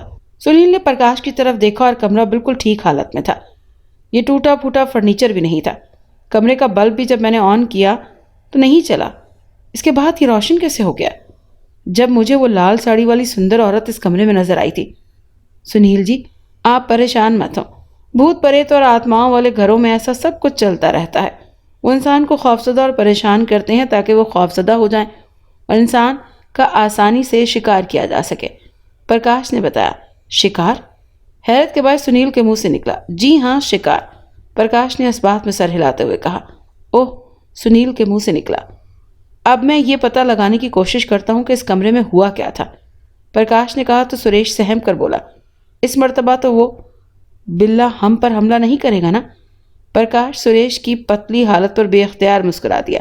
चिंता मत करो, पहले मैंने मुकम्मल जाप नहीं किया था, प्रकाश ने मुस्कुराते हुए कहा तो सुरेश ने इत्मीनान भरी सांस ली। प्रकाश ने अब मुंह में पढ़ना शुरू कर दिया। सुरेश और सुनील की निगाहें अब प्रकाश पर टिकी हुई थीं। प्रकाश होंठ हिलाते हुए इर्द गिर्द भी देख रहा था। अचानक कमरे के वस्त में रखा हुआ सोफा अपनी जगह से सरका तो प्रकाश तेजी से उस तरफ बढ़ा। सुरेश और सुनील भी तेजी से उसकी तरफ लपके। प्रकाश ने उस सोफे को अपनी जगह से हटाया और अपने जूतों से वहां जमी मट्टी हटाने लगा। फिर उसने जेब से वही सफ़ेद महलूल वाली शीशी निकाली और घुटनों के बल उस जगह पर बैठ गया और शीशी में मौजूद सारा महलूल बोसीदा फर्श पर उंडेल दिया। उसी वक्त सुरेश और सुनील ने हैरान को नज़रों से फर्श पर गिरते हुए सफ़ेद महलूल को गहरे लाल रंग में तब्दील होते देखा। प्रकाश ने तशवीश भरी नज़रों से उस लाल रंग को देखा और फिर उठ खड़ा हो गया। उसके हिलते होंठ अब साकित हो गए और चेहरे पर तशवीश की लहर नजर आ रही थी। क्या हुआ प्रकाश जी? सुनील ने प्रकाश की तरफ देखते हुए उससे पूछा। इस कमरे में किसी का खून हुआ है, प्रकाश ने हैरान कुन बात बताई। क्या? सुरेश और सुनील जैसे चिल्लाए। किसका? सुनील ने हकलाते हुए पूछा। ये तो मुझे मालूम नहीं, पर इतना कन्फर्म है कि यहाँ खून जरूर हुआ है, प्रकाश ने पहले नफी में सर हिलाया, फिर पुख्ता लहजे में कहा। मैं तुम्हें बताता हूँ यहाँ किसका खून हुआ है। अचानक उन तीनों को अपने अकबी जानिब से एक मर्दाना आवाज़ सुनाई थी तो वो तीनों तेजी से घूमे और हैरान रह गए क्योंकि कमरे के दरवाजे पर एक नकाब पोश खड़ा था जिसके हाथ में रिवॉल्वर चमक रहा था। कौन हो तुम? अंदर कैसे आए? सुनील ने हकलाते हुए पूछा। इस घर में दाखिल होना मेरे लिए कोई मुश्किल काम नहीं, वो नकाब पोश शौक लहजे में बोला। परंतु तुम यहाँ क्या कर रहे हो और तुमने अपना चेहरा क्यों छुपा रखा है? इस मर्तबा प्रकाश ने पूछा। मैं कौन हूँ? इस कमरे में किसका खून हुआ है और इस घर की क्या कहानी है, ये तुम लोग जान नहीं पाओगे क्योंकि तुम तीनों का इस वक्त अंतिम समय आ गया है, इस मर्तबा नकाबपोश सफाक लहजे में बोला। हमने तुम्हारा क्या बिगाड़ा है? सुरेश ने घबराहट के बायस सकलाते हुए उस नकाबपोश से पूछा। तुम्हारा कसूर यह है कि तुमने और इस प्रकाश ने इस मामले में अपनी टांग क्यों उड़ाई, और ये जो प्रकाश है इसका तो काम ही यही है। अब तुम तीनों मरने के लिए तैयार हो जाओ। इतना कहकर नकाबपोश ने रिवॉल्वर का रुख प्रकाश की तरफ किया। उसी वक्त एक मर्दाना चीख की आवाज़ गूंजी। उस चीख किसी और की नहीं बल्कि उस नकाबपोश की थी जो लहरा कर ज़मीन पर जा गिरा। उसके पीछे सुषमा हाथ में बैट पकड़े खड़ी थी। उसके पास ही राहुल खड़ा था। इस बैट की जोरदार ज़रब से उस नकाबपोश की चीख निकली थी जो नकाबपोश के सर के पिछले हिस्से पर पड़ा था। नकाबपोश बेहोश हो चुका था। वेरी गुड सुषमा जी, अरे आपने तो कमाल कर दिया, आप तो हमारे लिए एक मसीहा साबित हुई। प्रकाश ने खुशी के आलम में सुषमा की कारकर्दगी को सराहा। वो मैं अंदर थी जब मैंने इस नकाबपोश की आवाज़ सुनी थी। मैं और राहुल दरवाजे के करीब आए और नकाबपोश को देखकर हम हैरान रह गए। राहुल ने कमरे में पड़ा अपना बैट मुझे पकड़ाया और मैं आहिस्तगी से इस नकाबपोश के पीछे आई। इससे पहले कि वो गोली चलाता मैंने बैट उसके सर पर दे मारा। सुषमा ने सारी बात बताई। मैं तो आपका आभारी हूँ सुषमा जी, अगर आप सही समय पर ना आती तो हमारा तो अंतिम आ चुका था। सुरेश ने सुषमा का शुक्रिया अदा करते हुए कहा तो सुषमा बेख्तियार हंस पड़ी।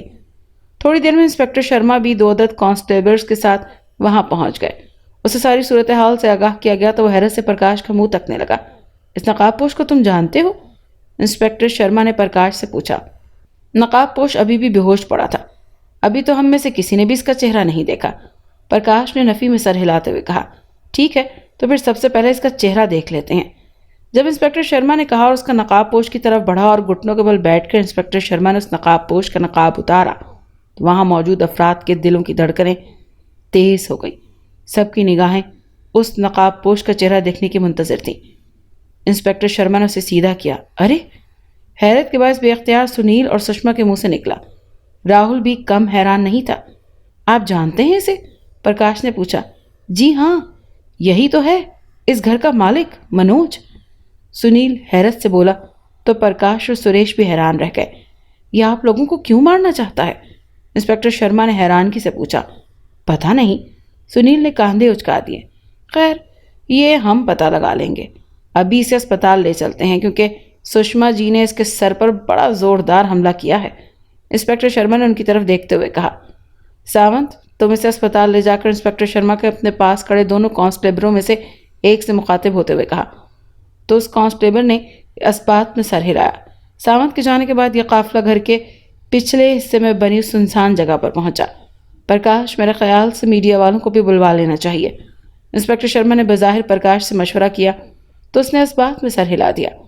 थोड़ी देर बाद उस घर के बाहर मीडिया वालों की गाड़ियां पहुंच गईं और वो अपने अपने कैमरे लेकर घर के पिछवाड़े उस जगह पर आ गए। अब वहां खुदाई शुरू हुई तो वहां मौजूद सब अफराद पर हैरतों के पहाड़ टूट पड़े क्योंकि वहां से 2 दर्जन के करीब इंसानी ढांचे बरामद हुए। प्रकाश भी हैरत से जमीन की मिट्टी से निकलने वाले इंसानी ढांचों को देख रहा था। सुनील, सुषमा, सुरेश और राहुल की हालत काफी गैर हो रही थी। मीडिया वालों की जबानों पर भी जैसे ताले चिपक गए हों। इन ढांचों में मर्दों, औरतों के अलावा बच्चों के ढांचे भी थे। इंस्पेक्टर शर्मा ने इन ढांचों को अस्पताल पहुंचाया। मीडिया वाले अब इंस्पेक्टर शर्मा पर टूट पड़े। उन्होंने सवालों की बौछार कर दी। देखिए देखिए, आप सब शांत रहिए। हम भी इन इंसानी ढांचों की हकीकत से ज़्यादा वाकिफ नहीं हैं। हम इन्वेस्टिगेशन कर रहे हैं। जैसे ही हमें कुछ पता चला हम आपको इन्फॉर्म ज़रूर करेंगे। इंस्पेक्टर शर्मा ने न्यूज़ रिपोर्टरों को जवाब देते हुए कहा। परंतु आपको ये इन्फॉर्मेशन किसने दी कि ज़मीन के नीचे इतने इंसानी ढांचे मिलेंगे? एक न्यूज़ रिपोर्टर ने पूछा। ये खबर हमें हमारे खबरियों ने दी थी। इंस्पेक्टर शर्मा ने झूठ का सहारा लिया और खबरियों के जरिए ये पता चलाया है कि इस घर में भूत प्रेत और शैतानी शक्तियों का बसेरा है। क्या कहा आपने? भूत प्रेत और शैतानी शक्तियां? हाँ, एक और न्यूज़ रिपोर्टर हंसा। ये कैसे हो सकता है? बिल्कुल हो सकता है, इसमें अचंभे वाली तो कोई बात नहीं। इस मर्तबा प्रकाश ने जवाब दिया। आपकी तारीफ? उस रिपोर्टर ने प्रकाश का नाम जानना चाहा। अरे, ये तो प्रकाश जी हैं। इनका तो काम ही यही है, भूत प्रेत और आत्माओं के चक्कर में फंसे लोगों को बचाना। एक रिपोर्टर ने चहकते हुए कहा। तो इसका मतलब ये इसी कारण यहाँ है? पहले रिपोर्टर ने तस्दीक चाही। जी हाँ, मैं इसी कारण यहाँ हूँ। प्रकाश ने इस बात में सर हिलाते हुए कहा। तो क्या वाकई यहाँ पे भूत प्रेत और आत्माओं का बसेरा है? रिपोर्टर को शायद अभी तक यकीन नहीं आ रहा था। बिल्कुल, ये परिवार इस बात का गवाह है क्योंकि अभी तक इन्होंने इस घर में बहुत कुछ हैरान घटनाएं देखी हैं। प्रकाश ने एक तरफ खड़े सुनील और उसकी फैमिली की तरफ इशारा किया। प्रकाश साहब बिल्कुल ठीक कह रहे हैं। मैं भी इन बातों पर विश्वास नहीं करता था, पर मेरे साथ और मेरे परिवार के साथ ऐसी घटनाएं घटी हैं जो इंसानी सोच से परे हैं। इतना कहकर सुनील ने अपनी और सुषमा के साथ होने वाले वाकयात मीडिया के सामने बयान कर दिए। प्रकाश जी, ये भूत प्रेत, आत्माएं, रूहें और शैतानी शक्तियां इंसानों को तंग क्यों करती हैं? देखिए, हर एक्शन का रिएक्शन होता है। इसी तरह भूत प्रेत, आत्माएं किसी को बिला वजह तंग नहीं करती। उनका कोई न कोई कारण तो ज़रूर होता है। कोई ऐसा अधूरा काम होता है जो अपने जीवन में पूरा न कर सकी हो। कोई इंतकाम लेना होता है। ऐसे कई कारण होते हैं, परंतु बिला वजह ये आत्माएं तंग नहीं करती। प्रकाश ने बताया। तो घर में उनके होने का क्या कारण है? रिपोर्टर ने पूछा। अभी तक इस मामले में हम अंधेरे में हैं, परंतु हम बहुत जल्द इसका भी पता लगा लेंगे। प्रकाश ने कहा। हम वो आईना देख सकते हैं जिसमें वो लाल साड़ी वाली सुंदर औरत नजर आती है और खून की आड़ी तिरछी लकीरें भी नजर आती हैं? रिपोर्टर में से एक ने कहा। यस, प्रकाश ने मुस्कुराते हुए कहा। तो यह काफिला वहां चलने के लिए तैयार हो गया। न्यूज़ रिपोर्टर और इंस्पेक्टर शर्मा के बाद प्रकाश के मोबाइल की बेल बजी। प्रकाश ने यस का बटन प्रेस करके मोबाइल कान से लगाया। प्रकाश जी बोल रहे हैं? दूसरी तरफ से एक नस्वानी घबराई हुई आवाज़ प्रकाश के कानों में पड़ी। जी, प्रकाश ने हैरानगी से कहा। प्रकाश जी, जल्दी यहाँ पहुँचिए, नहीं तो वो मेरे परिवार को ख़त्म कर देंगे। दूसरी तरफ मौजूद औरत रोती हुई आवाज़ पर प्रकाश के कानों में पड़ी। देखिए, थोड़ा शांत रहिए और ज़रा धीरज से मुझे बताइए कि क्या समस्या है। प्रकाश ने औरत को दिलासा देते हुए कहा। वो इस घर में आज ही शिफ्ट हुए थे। अभी रात के समय मेरी आंख खुली तो घर में बार बार हंसने की आवाजें आ रही हैं। मैंने अपनी पत्नी की तरफ देखा तो वो बेड पर मौजूद नहीं थी। मैं कमरे से बाहर निकली तो मेरे पति की लाश बाहर पड़ी हुई है। औरत ने हैरान कुन बात बताई। खंजर उसके सीने में खोप दिया गया है। उसके इर्द गिर्द खून था। मैं रोती हुई उनके पास बैठी हूँ। मेरी तो दुनिया उजड़ चुकी है। अचानक मेरे पति के शरीर में आग भड़क उठी। मैं चीखती हुई पीछे हटी तो फिर मुझे कह के गूंजते हुए सुनाई दिए और मेरी हालत अजीब हो रही है। आप बस यहाँ तुरंत आ जाएं। वो कह के मुझे बार बार तंग कर रहे हैं। मेरे पति की चिता की राख भी यहीं है, मेरे पास पड़ी हुई है। इतना कहकर उस औरत ने अपना एड्रेस बता दिया। आप चिंता मत करें, मैं तुरंत पहुंचता हूँ। आप करीबी पुलिस स्टेशन में इन्फॉर्म कर दीजिए। प्रकाश ने उस औरत को ताकीद करते हुए कहा। वो मैंने कर दी है। पुलिस यहाँ किसी भी वक्त पहुंचने वाली है, औरत ने कहा तो प्रकाश ने ओके कहते हुए मोबाइल कान से हटाया। सुनील जी, हमें तुरंत वहां पहुंचना होगा, प्रकाश ने सुनील को अपनी मजबूरी बताते हुए कहा। परंतु प्रकाश जी, यहाँ अगर कुछ अनर्थ हो गया तो, सुनील ने परेशान कुन लहजे में कहा। आप चिंता मत करें सुनील जी, वहां जाना भी मेरी मजबूरी है। आधा काम तो यहाँ कंप्लीट हो चुका है, आधा काम मैं वापसी पर कर दूंगा। आप मेरे साथ आइए, प्रकाश ने सुनील से मुखातिब होते हुए कहा और फिर सुरेश की तरफ देखते हुए कहा, तुम भी मेरे साथ आओ। सुरेश ने इस बात में सर हिलाया और वो तीनों कमरे से बाहर निकल आए। बाहर रात के साए अभी भी गहरे थे। प्रकाश ने बाहर निकलकर सुनील को एक तरफ जाकर कुछ हिदायत देनी शुरू कर दी। उधर सुषमा ने राहुल को बेड पर लिटाया और खुद उसके पास बैठ गई। अचानक उसकी नज़र कमरे में लगे आईने पर पड़ी तो वो चौंकी। आईने में वही लाल साड़ी वाली सुंदर औरत सुषमा को अंगारा उगलती आंखों से घूर रही थी। तुम सब ने मेरा काम खराब कर दिया, वो लाल साड़ी वाली औरत नफरत से बोली। सुषमा हिम्मत जमा करते हुए बेड से नीचे उतरी। आप कहाँ जा रही हैं मम्मा? राहुल ने डरते हुए पहले आईने में नजर आने वाली औरत और फिर सुषमा से कहा, मगर सुषमा बिना कोई जवाब दिए बगैर उस आईने के सामने जा खड़ी हुई। कौन हो तुम? इस तरह हमें क्यों तंग कर रही हो? सुषमा ने अपनी हिम्मत जमा करते हुए उस लाल साड़ी वाली औरत से मुखातिब होते हुए कहा। तंग तो तुम लोगों ने मुझे किया है और मैं तुम सबको इसकी सजा दूंगी। उस औरत ने गुस्से से सुषमा की तरफ देखते हुए कहा। हमने तुम्हें कोई तंग नहीं किया, बल्कि तुम हमें पिछले कई दिनों से तंग कर रही हो। तुम मेरे घर से चली क्यों नहीं जाती? सुषमा चीख से मुशाबे लहजे में बोली। तुम्हारा घर? वो औरत तंजिया लहजे में बोली, साथ ही कहकहे लगाने लगी। तुम्हारा नहीं, ये मेरा घर है और तुम यहाँ मेरी मर्जी से आई हो।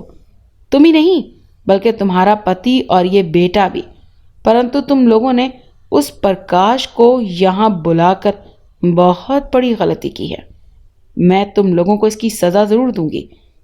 लाल साड़ी वाली औरत ने अपना हाथ सुषमा की तरफ किया तो सुषमा चीखती हुई उछली और कमरे की दीवार से जा टकराई। मम्मा! राहुल ने घबराए हुए सुषमा को पुकारा। वो बेड से नीचे उतरा और जमीन पर गिरी सुषमा की तरफ भागा। आईने में नजर आने वाली वो औरत गायब हो चुकी थी और सुषमा बेहोश। मम्मा, क्या हुआ आपको? राहुल ने सुषमा को बाजुओं से पकड़कर हिलाया, मगर बेसूर। उस वक्त सुनील कमरे में दाखिल हुआ। वो मौजूदा सिचुएशन पर हैरान हुआ और तेजी से सुषमा की तरफ बढ़ा। राहुल बेटा, क्या हुआ मम्मा को?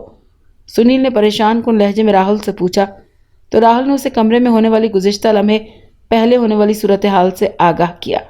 ओह! परेशानी के बायस सुनील के मुंह से निकला, लगता है प्रकाश जी के किए गए जाप का असर खत्म हो चुका है। पापा, आप प्रकाश अंकल को फोन करें, राहुल ने सुनील को मशवरा दिया। परंतु बेटा, अब वो काफी दूर निकल चुके होंगे, सुनील ने राहुल की तरफ देखते हुए कहा। पहले हम तुम्हारी मम्मा को तो होश में लाएं। सुनील ने सुषमा को कांधे से पकड़कर जोर से हिलाया तो सुषमा के जिस्म में हल्की सी हलचल पैदा हुई। फिर उसने एक झटके से आंखें खोल दी। राहुल और सुनील को सुषमा की आंखें देखकर हैरानगी हुई। सुषमा की आंखें खून की तरह सुर्ख थी। वो एकदम उठकर बैठी। मैं तुम दोनों को जिंदा नहीं छोड़ूंगी। सुषमा की आवाज में अजीब सी घुर्राहट थी। मम्मा, ये आप क्या कह रही हैं? राहुल सुषमा की तरफ बढ़ा। सुषमा ने नफरत ज़दा निगाहों से राहुल की तरफ देखा और एक जोरदार धक्का दिया। राहुल चीखता हुआ उड़कर बेड पर जा गिरा। सुषमा, ये क्या कर रही हो तुम? सुनील गुस्से से सुषमा पर बिगड़ा। सुषमा उठकर खड़ी हुई तो सुनील में उठकर खड़ा हो गया। सुषमा ने अपना हाथ सुनील के तरफ किया। सुनील की तरफ हुआ एक तेज झोंका हवा का आया और वो अपना तवाजुन बरकरार न रख सका और अपनी अकबी जानिब उड़ता हुआ आईने वाली दीवार से जा टकराया। उसकी आंखों के आगे तारे नाचने लगे। अब बहुत हो गया, तुम लोगों ने मुझे बहुत नुकसान पहुंचाया है। अब तुम तीनों का अंतिम समय आ गया है। सुषमा के मुंह से फरफराहट भरी आवाजें निकलना शुरू हो गईं। ये आप क्या कह रही हैं मम्मा? राहुल बेड से नीचे उतरते हुए बोला। मैं तुम्हारी मम्मा नहीं, तुम्हारी मौत हूं। सुषमा ने इतना कहा और अपना हाथ राहुल की तरफ बढ़ाया। चीखता हुआ वो उछला और बेड वाली दीवार से जा टकराया। सुनील अपनी तकलीफ को भूलते हुए कराहता हुआ उठा। उसने तेजी से अपनी जेब में हाथ डाला, उसमें से एक शीशी निकालकर उसका ढकना खोलने लगा। राहुल दीवार से टकराने के बाद बेहोश हो चुका था। सुनील ने उस शीशी में मौजूद सफेद रंग का पारा अपने हाथों की हथेली में डाला। तेरा खेल अब खत्म हो गया, दुष्ट आत्मा, सुनील ने नफरत से कहा और हाथ में मौजूद सारा पारा सुषमा की तरफ उछाल दिया। कमरा सुषमा की चीखों से गूंज उठा। फिर एक ह्योला सा सुषमा के जिस्म से बाहर निकला, जो उस लाल साड़ी वाली औरत का था। अब वो लाल साड़ी वाली औरत सुषमा के जिस्म से अलहदा होकर सफ़ेद कलर की लहरों में मचल रही थी। वो अपने आप को उन लहरों से आज़ाद कराने की कोशिश में मसरूफ़ थी, मगर उसकी तमाम कोशिशें नाकाम साबित हो रही थीं। लाल साड़ी वाली औरत ने वहशी नज़रों से सुनील की तरफ देखा, जो अब मुतमईन खड़ा था। सुषमा ने हैरत से पहले सफ़ेद कलर की लहरों में जकड़ी उस लाल साड़ी वाली औरत की तरफ देखा और फिर सुनील की तरफ भागी। उस वक्त प्रकाश और सुरेश कमरे में दाखिल हुए। वेल डन सुनील जी, आपने बहुत अच्छा काम किया, प्रकाश ने मुस्कुराते हुए सुनील को दाद देते हुए कहा। सफ़ेद कलर की लहरों में जकड़ी उस औरत ने उलझन आमेज निगाहों से पहले सुनील और फिर प्रकाश की तरफ देखा। आपकी हैरत हम दूर किए देते हैं, दुष्ट आत्मा जी। दरअसल मैंने खुद ही इस घर से जाप खत्म किया था ताकि तुम मेरी नज़रों के सामने आओ। जाप खत्म होते ही तुमने पहला पैंतरा आजमाया और मेरे मोबाइल पर फेक कॉल की। मैं उसी समय समझ गया था कि ये तुम्हारी चाल है। तुम मेरा जहन न पढ़ सको, इसी कारण मैंने अपने ऊपर मंत्र पढ़ लिया था और तुम समझी कि मैं तुम्हारे बिछाए हुए जाल में फंस गया हूं। परंतु तुम नहीं जानती कि तुम मेरे जाल में फंसी हो। मैंने घर से बाहर निकलते ही सुनील को ये पारा दे दिया था, जिसका उन्होंने बहुत अच्छे तरीके से इस्तेमाल किया और अब बहुत अच्छे समय पर मैं आ गया हूं। अब तुम इस कैद से तब तक रिहा नहीं हो सकती जब तक ये नहीं बताओ कि आखिर इस घर में चल क्या रहा है। प्रकाश ने फातिहाना लहजे में बताते हुए पूछा। मैं तुम्हें जिंदा नहीं छोड़ूंगी, लाल साड़ी वाली औरत गुस्से से चीखी। अरे ये धमकियां बाद में देना, पहले सारी बात बताओ, वरना मैं तुम्हें जलाकर भस्म कर दूंगा। और ये मत समझना कि ये धमकी है, मेरी शक्तियों की जानकारी तो है तुम्हें, इसलिए किसी तरह से भी भटकने की कोशिश न करना। प्रकाश इस मर्तबा संजीदा लहजे में बोला। इस घर में होने वाली घटनाओं और हथियारों का कारण मनोज है और असल में वो ही मेरा पति था। लाल साड़ी वाली औरत ने अजीब इंकशाफ किया। मनोज तुम्हारा पति? हैरत के बायस सुनील के मुंह से निकला। हाँ, वो दौलत का पुजारी मेरा पति है। उसने दौलत की खातिर मुझसे शादी की, पर यह हकीकत मुझ पर बाद में खुली, और ये भी कि वो एक शराबी है। शादी के कुछ महीने वो मेरे साथ ठीक रहा, फिर उसका राज मुझ पर खुलने लगा। वो शराबी होने के साथ साथ कोठों पर भी जाता था। मैंने उसे लाख समझाने की कोशिश की, परंतु वो नहीं माना और ऊपर से मुझे मारता भी था। मैं कब तक बर्दाश्त करती? मैं थक हार कर उसे पैसे देना बंद कर चुकी थी और ऑफिस में भी कह दिया था कि वो मनोज को कोई पैसा ना दे। जब हर तरफ से पैसों की बरसात बंद हुई तो वो मेरे सामने गिड़गिड़ाने लगा, परंतु मैं नहीं मानी और उसने तमाम बुरे कामों से तौबा कर ली। परंतु ये मेरा भ्रम था, वो सिर्फ मुझे बेवकूफ़ बना रहा था। वो तो किसी मौके की ताक में था। उसके अच्छे बर्ताव के कारण मैंने उसे दोबारा पैसे देना शुरू कर दिए और फिर एक दिन उसने पक्का प्लान बनाया मेरी मृत्यु का। उसने उस ताले वाले कमरे में मेरी हत्या की। अब समस्या मेरे शरीर को छुपाने की थी, उसका उपाय भी उसने निकाल लिया। इतना कहकर वो लाल साड़ी वाली औरत रुकी। क्या उपाय निकाला मनोज ने? प्रकाश ने इस्तरारी लहजे में पूछा।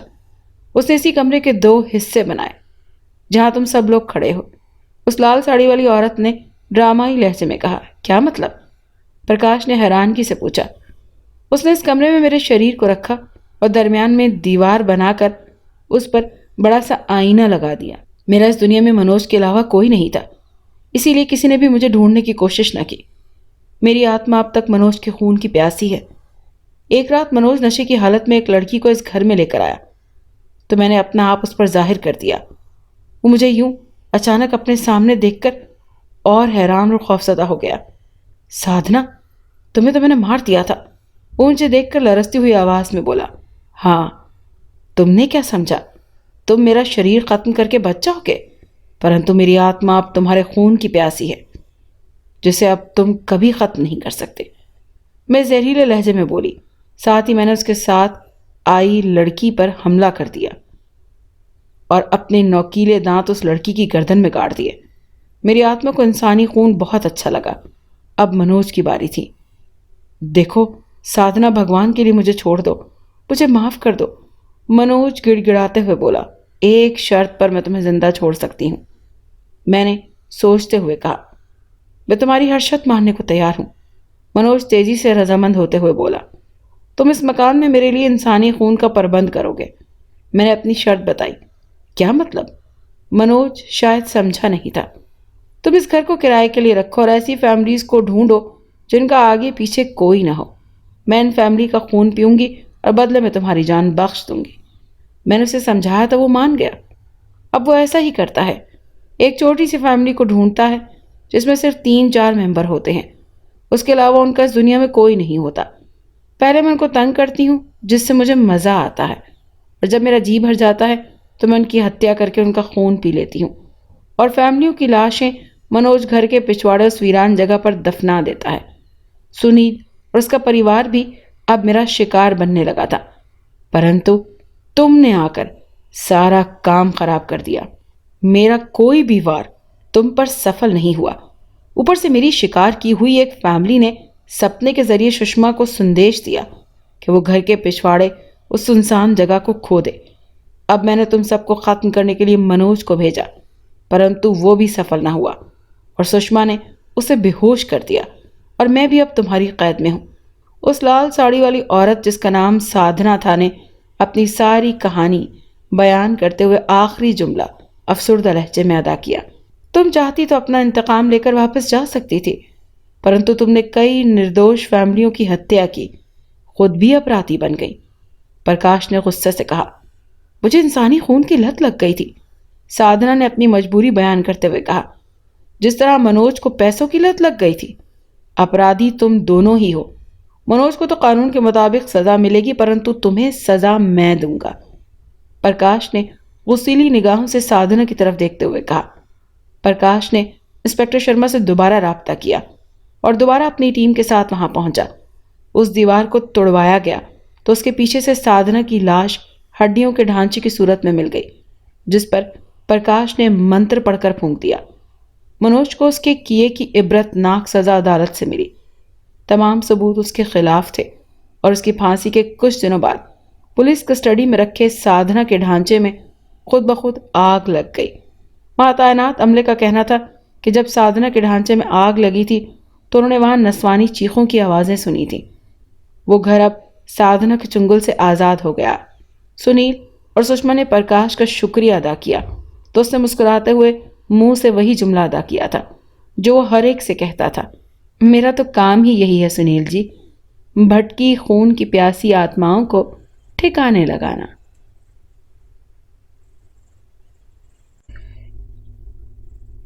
अगर आपको हमारी आज की कहानी अच्छी लगी तो हमारे चैनल को लाइक और सब्सक्राइब करें और इस कहानी को ज़्यादा से ज़्यादा शेयर करें।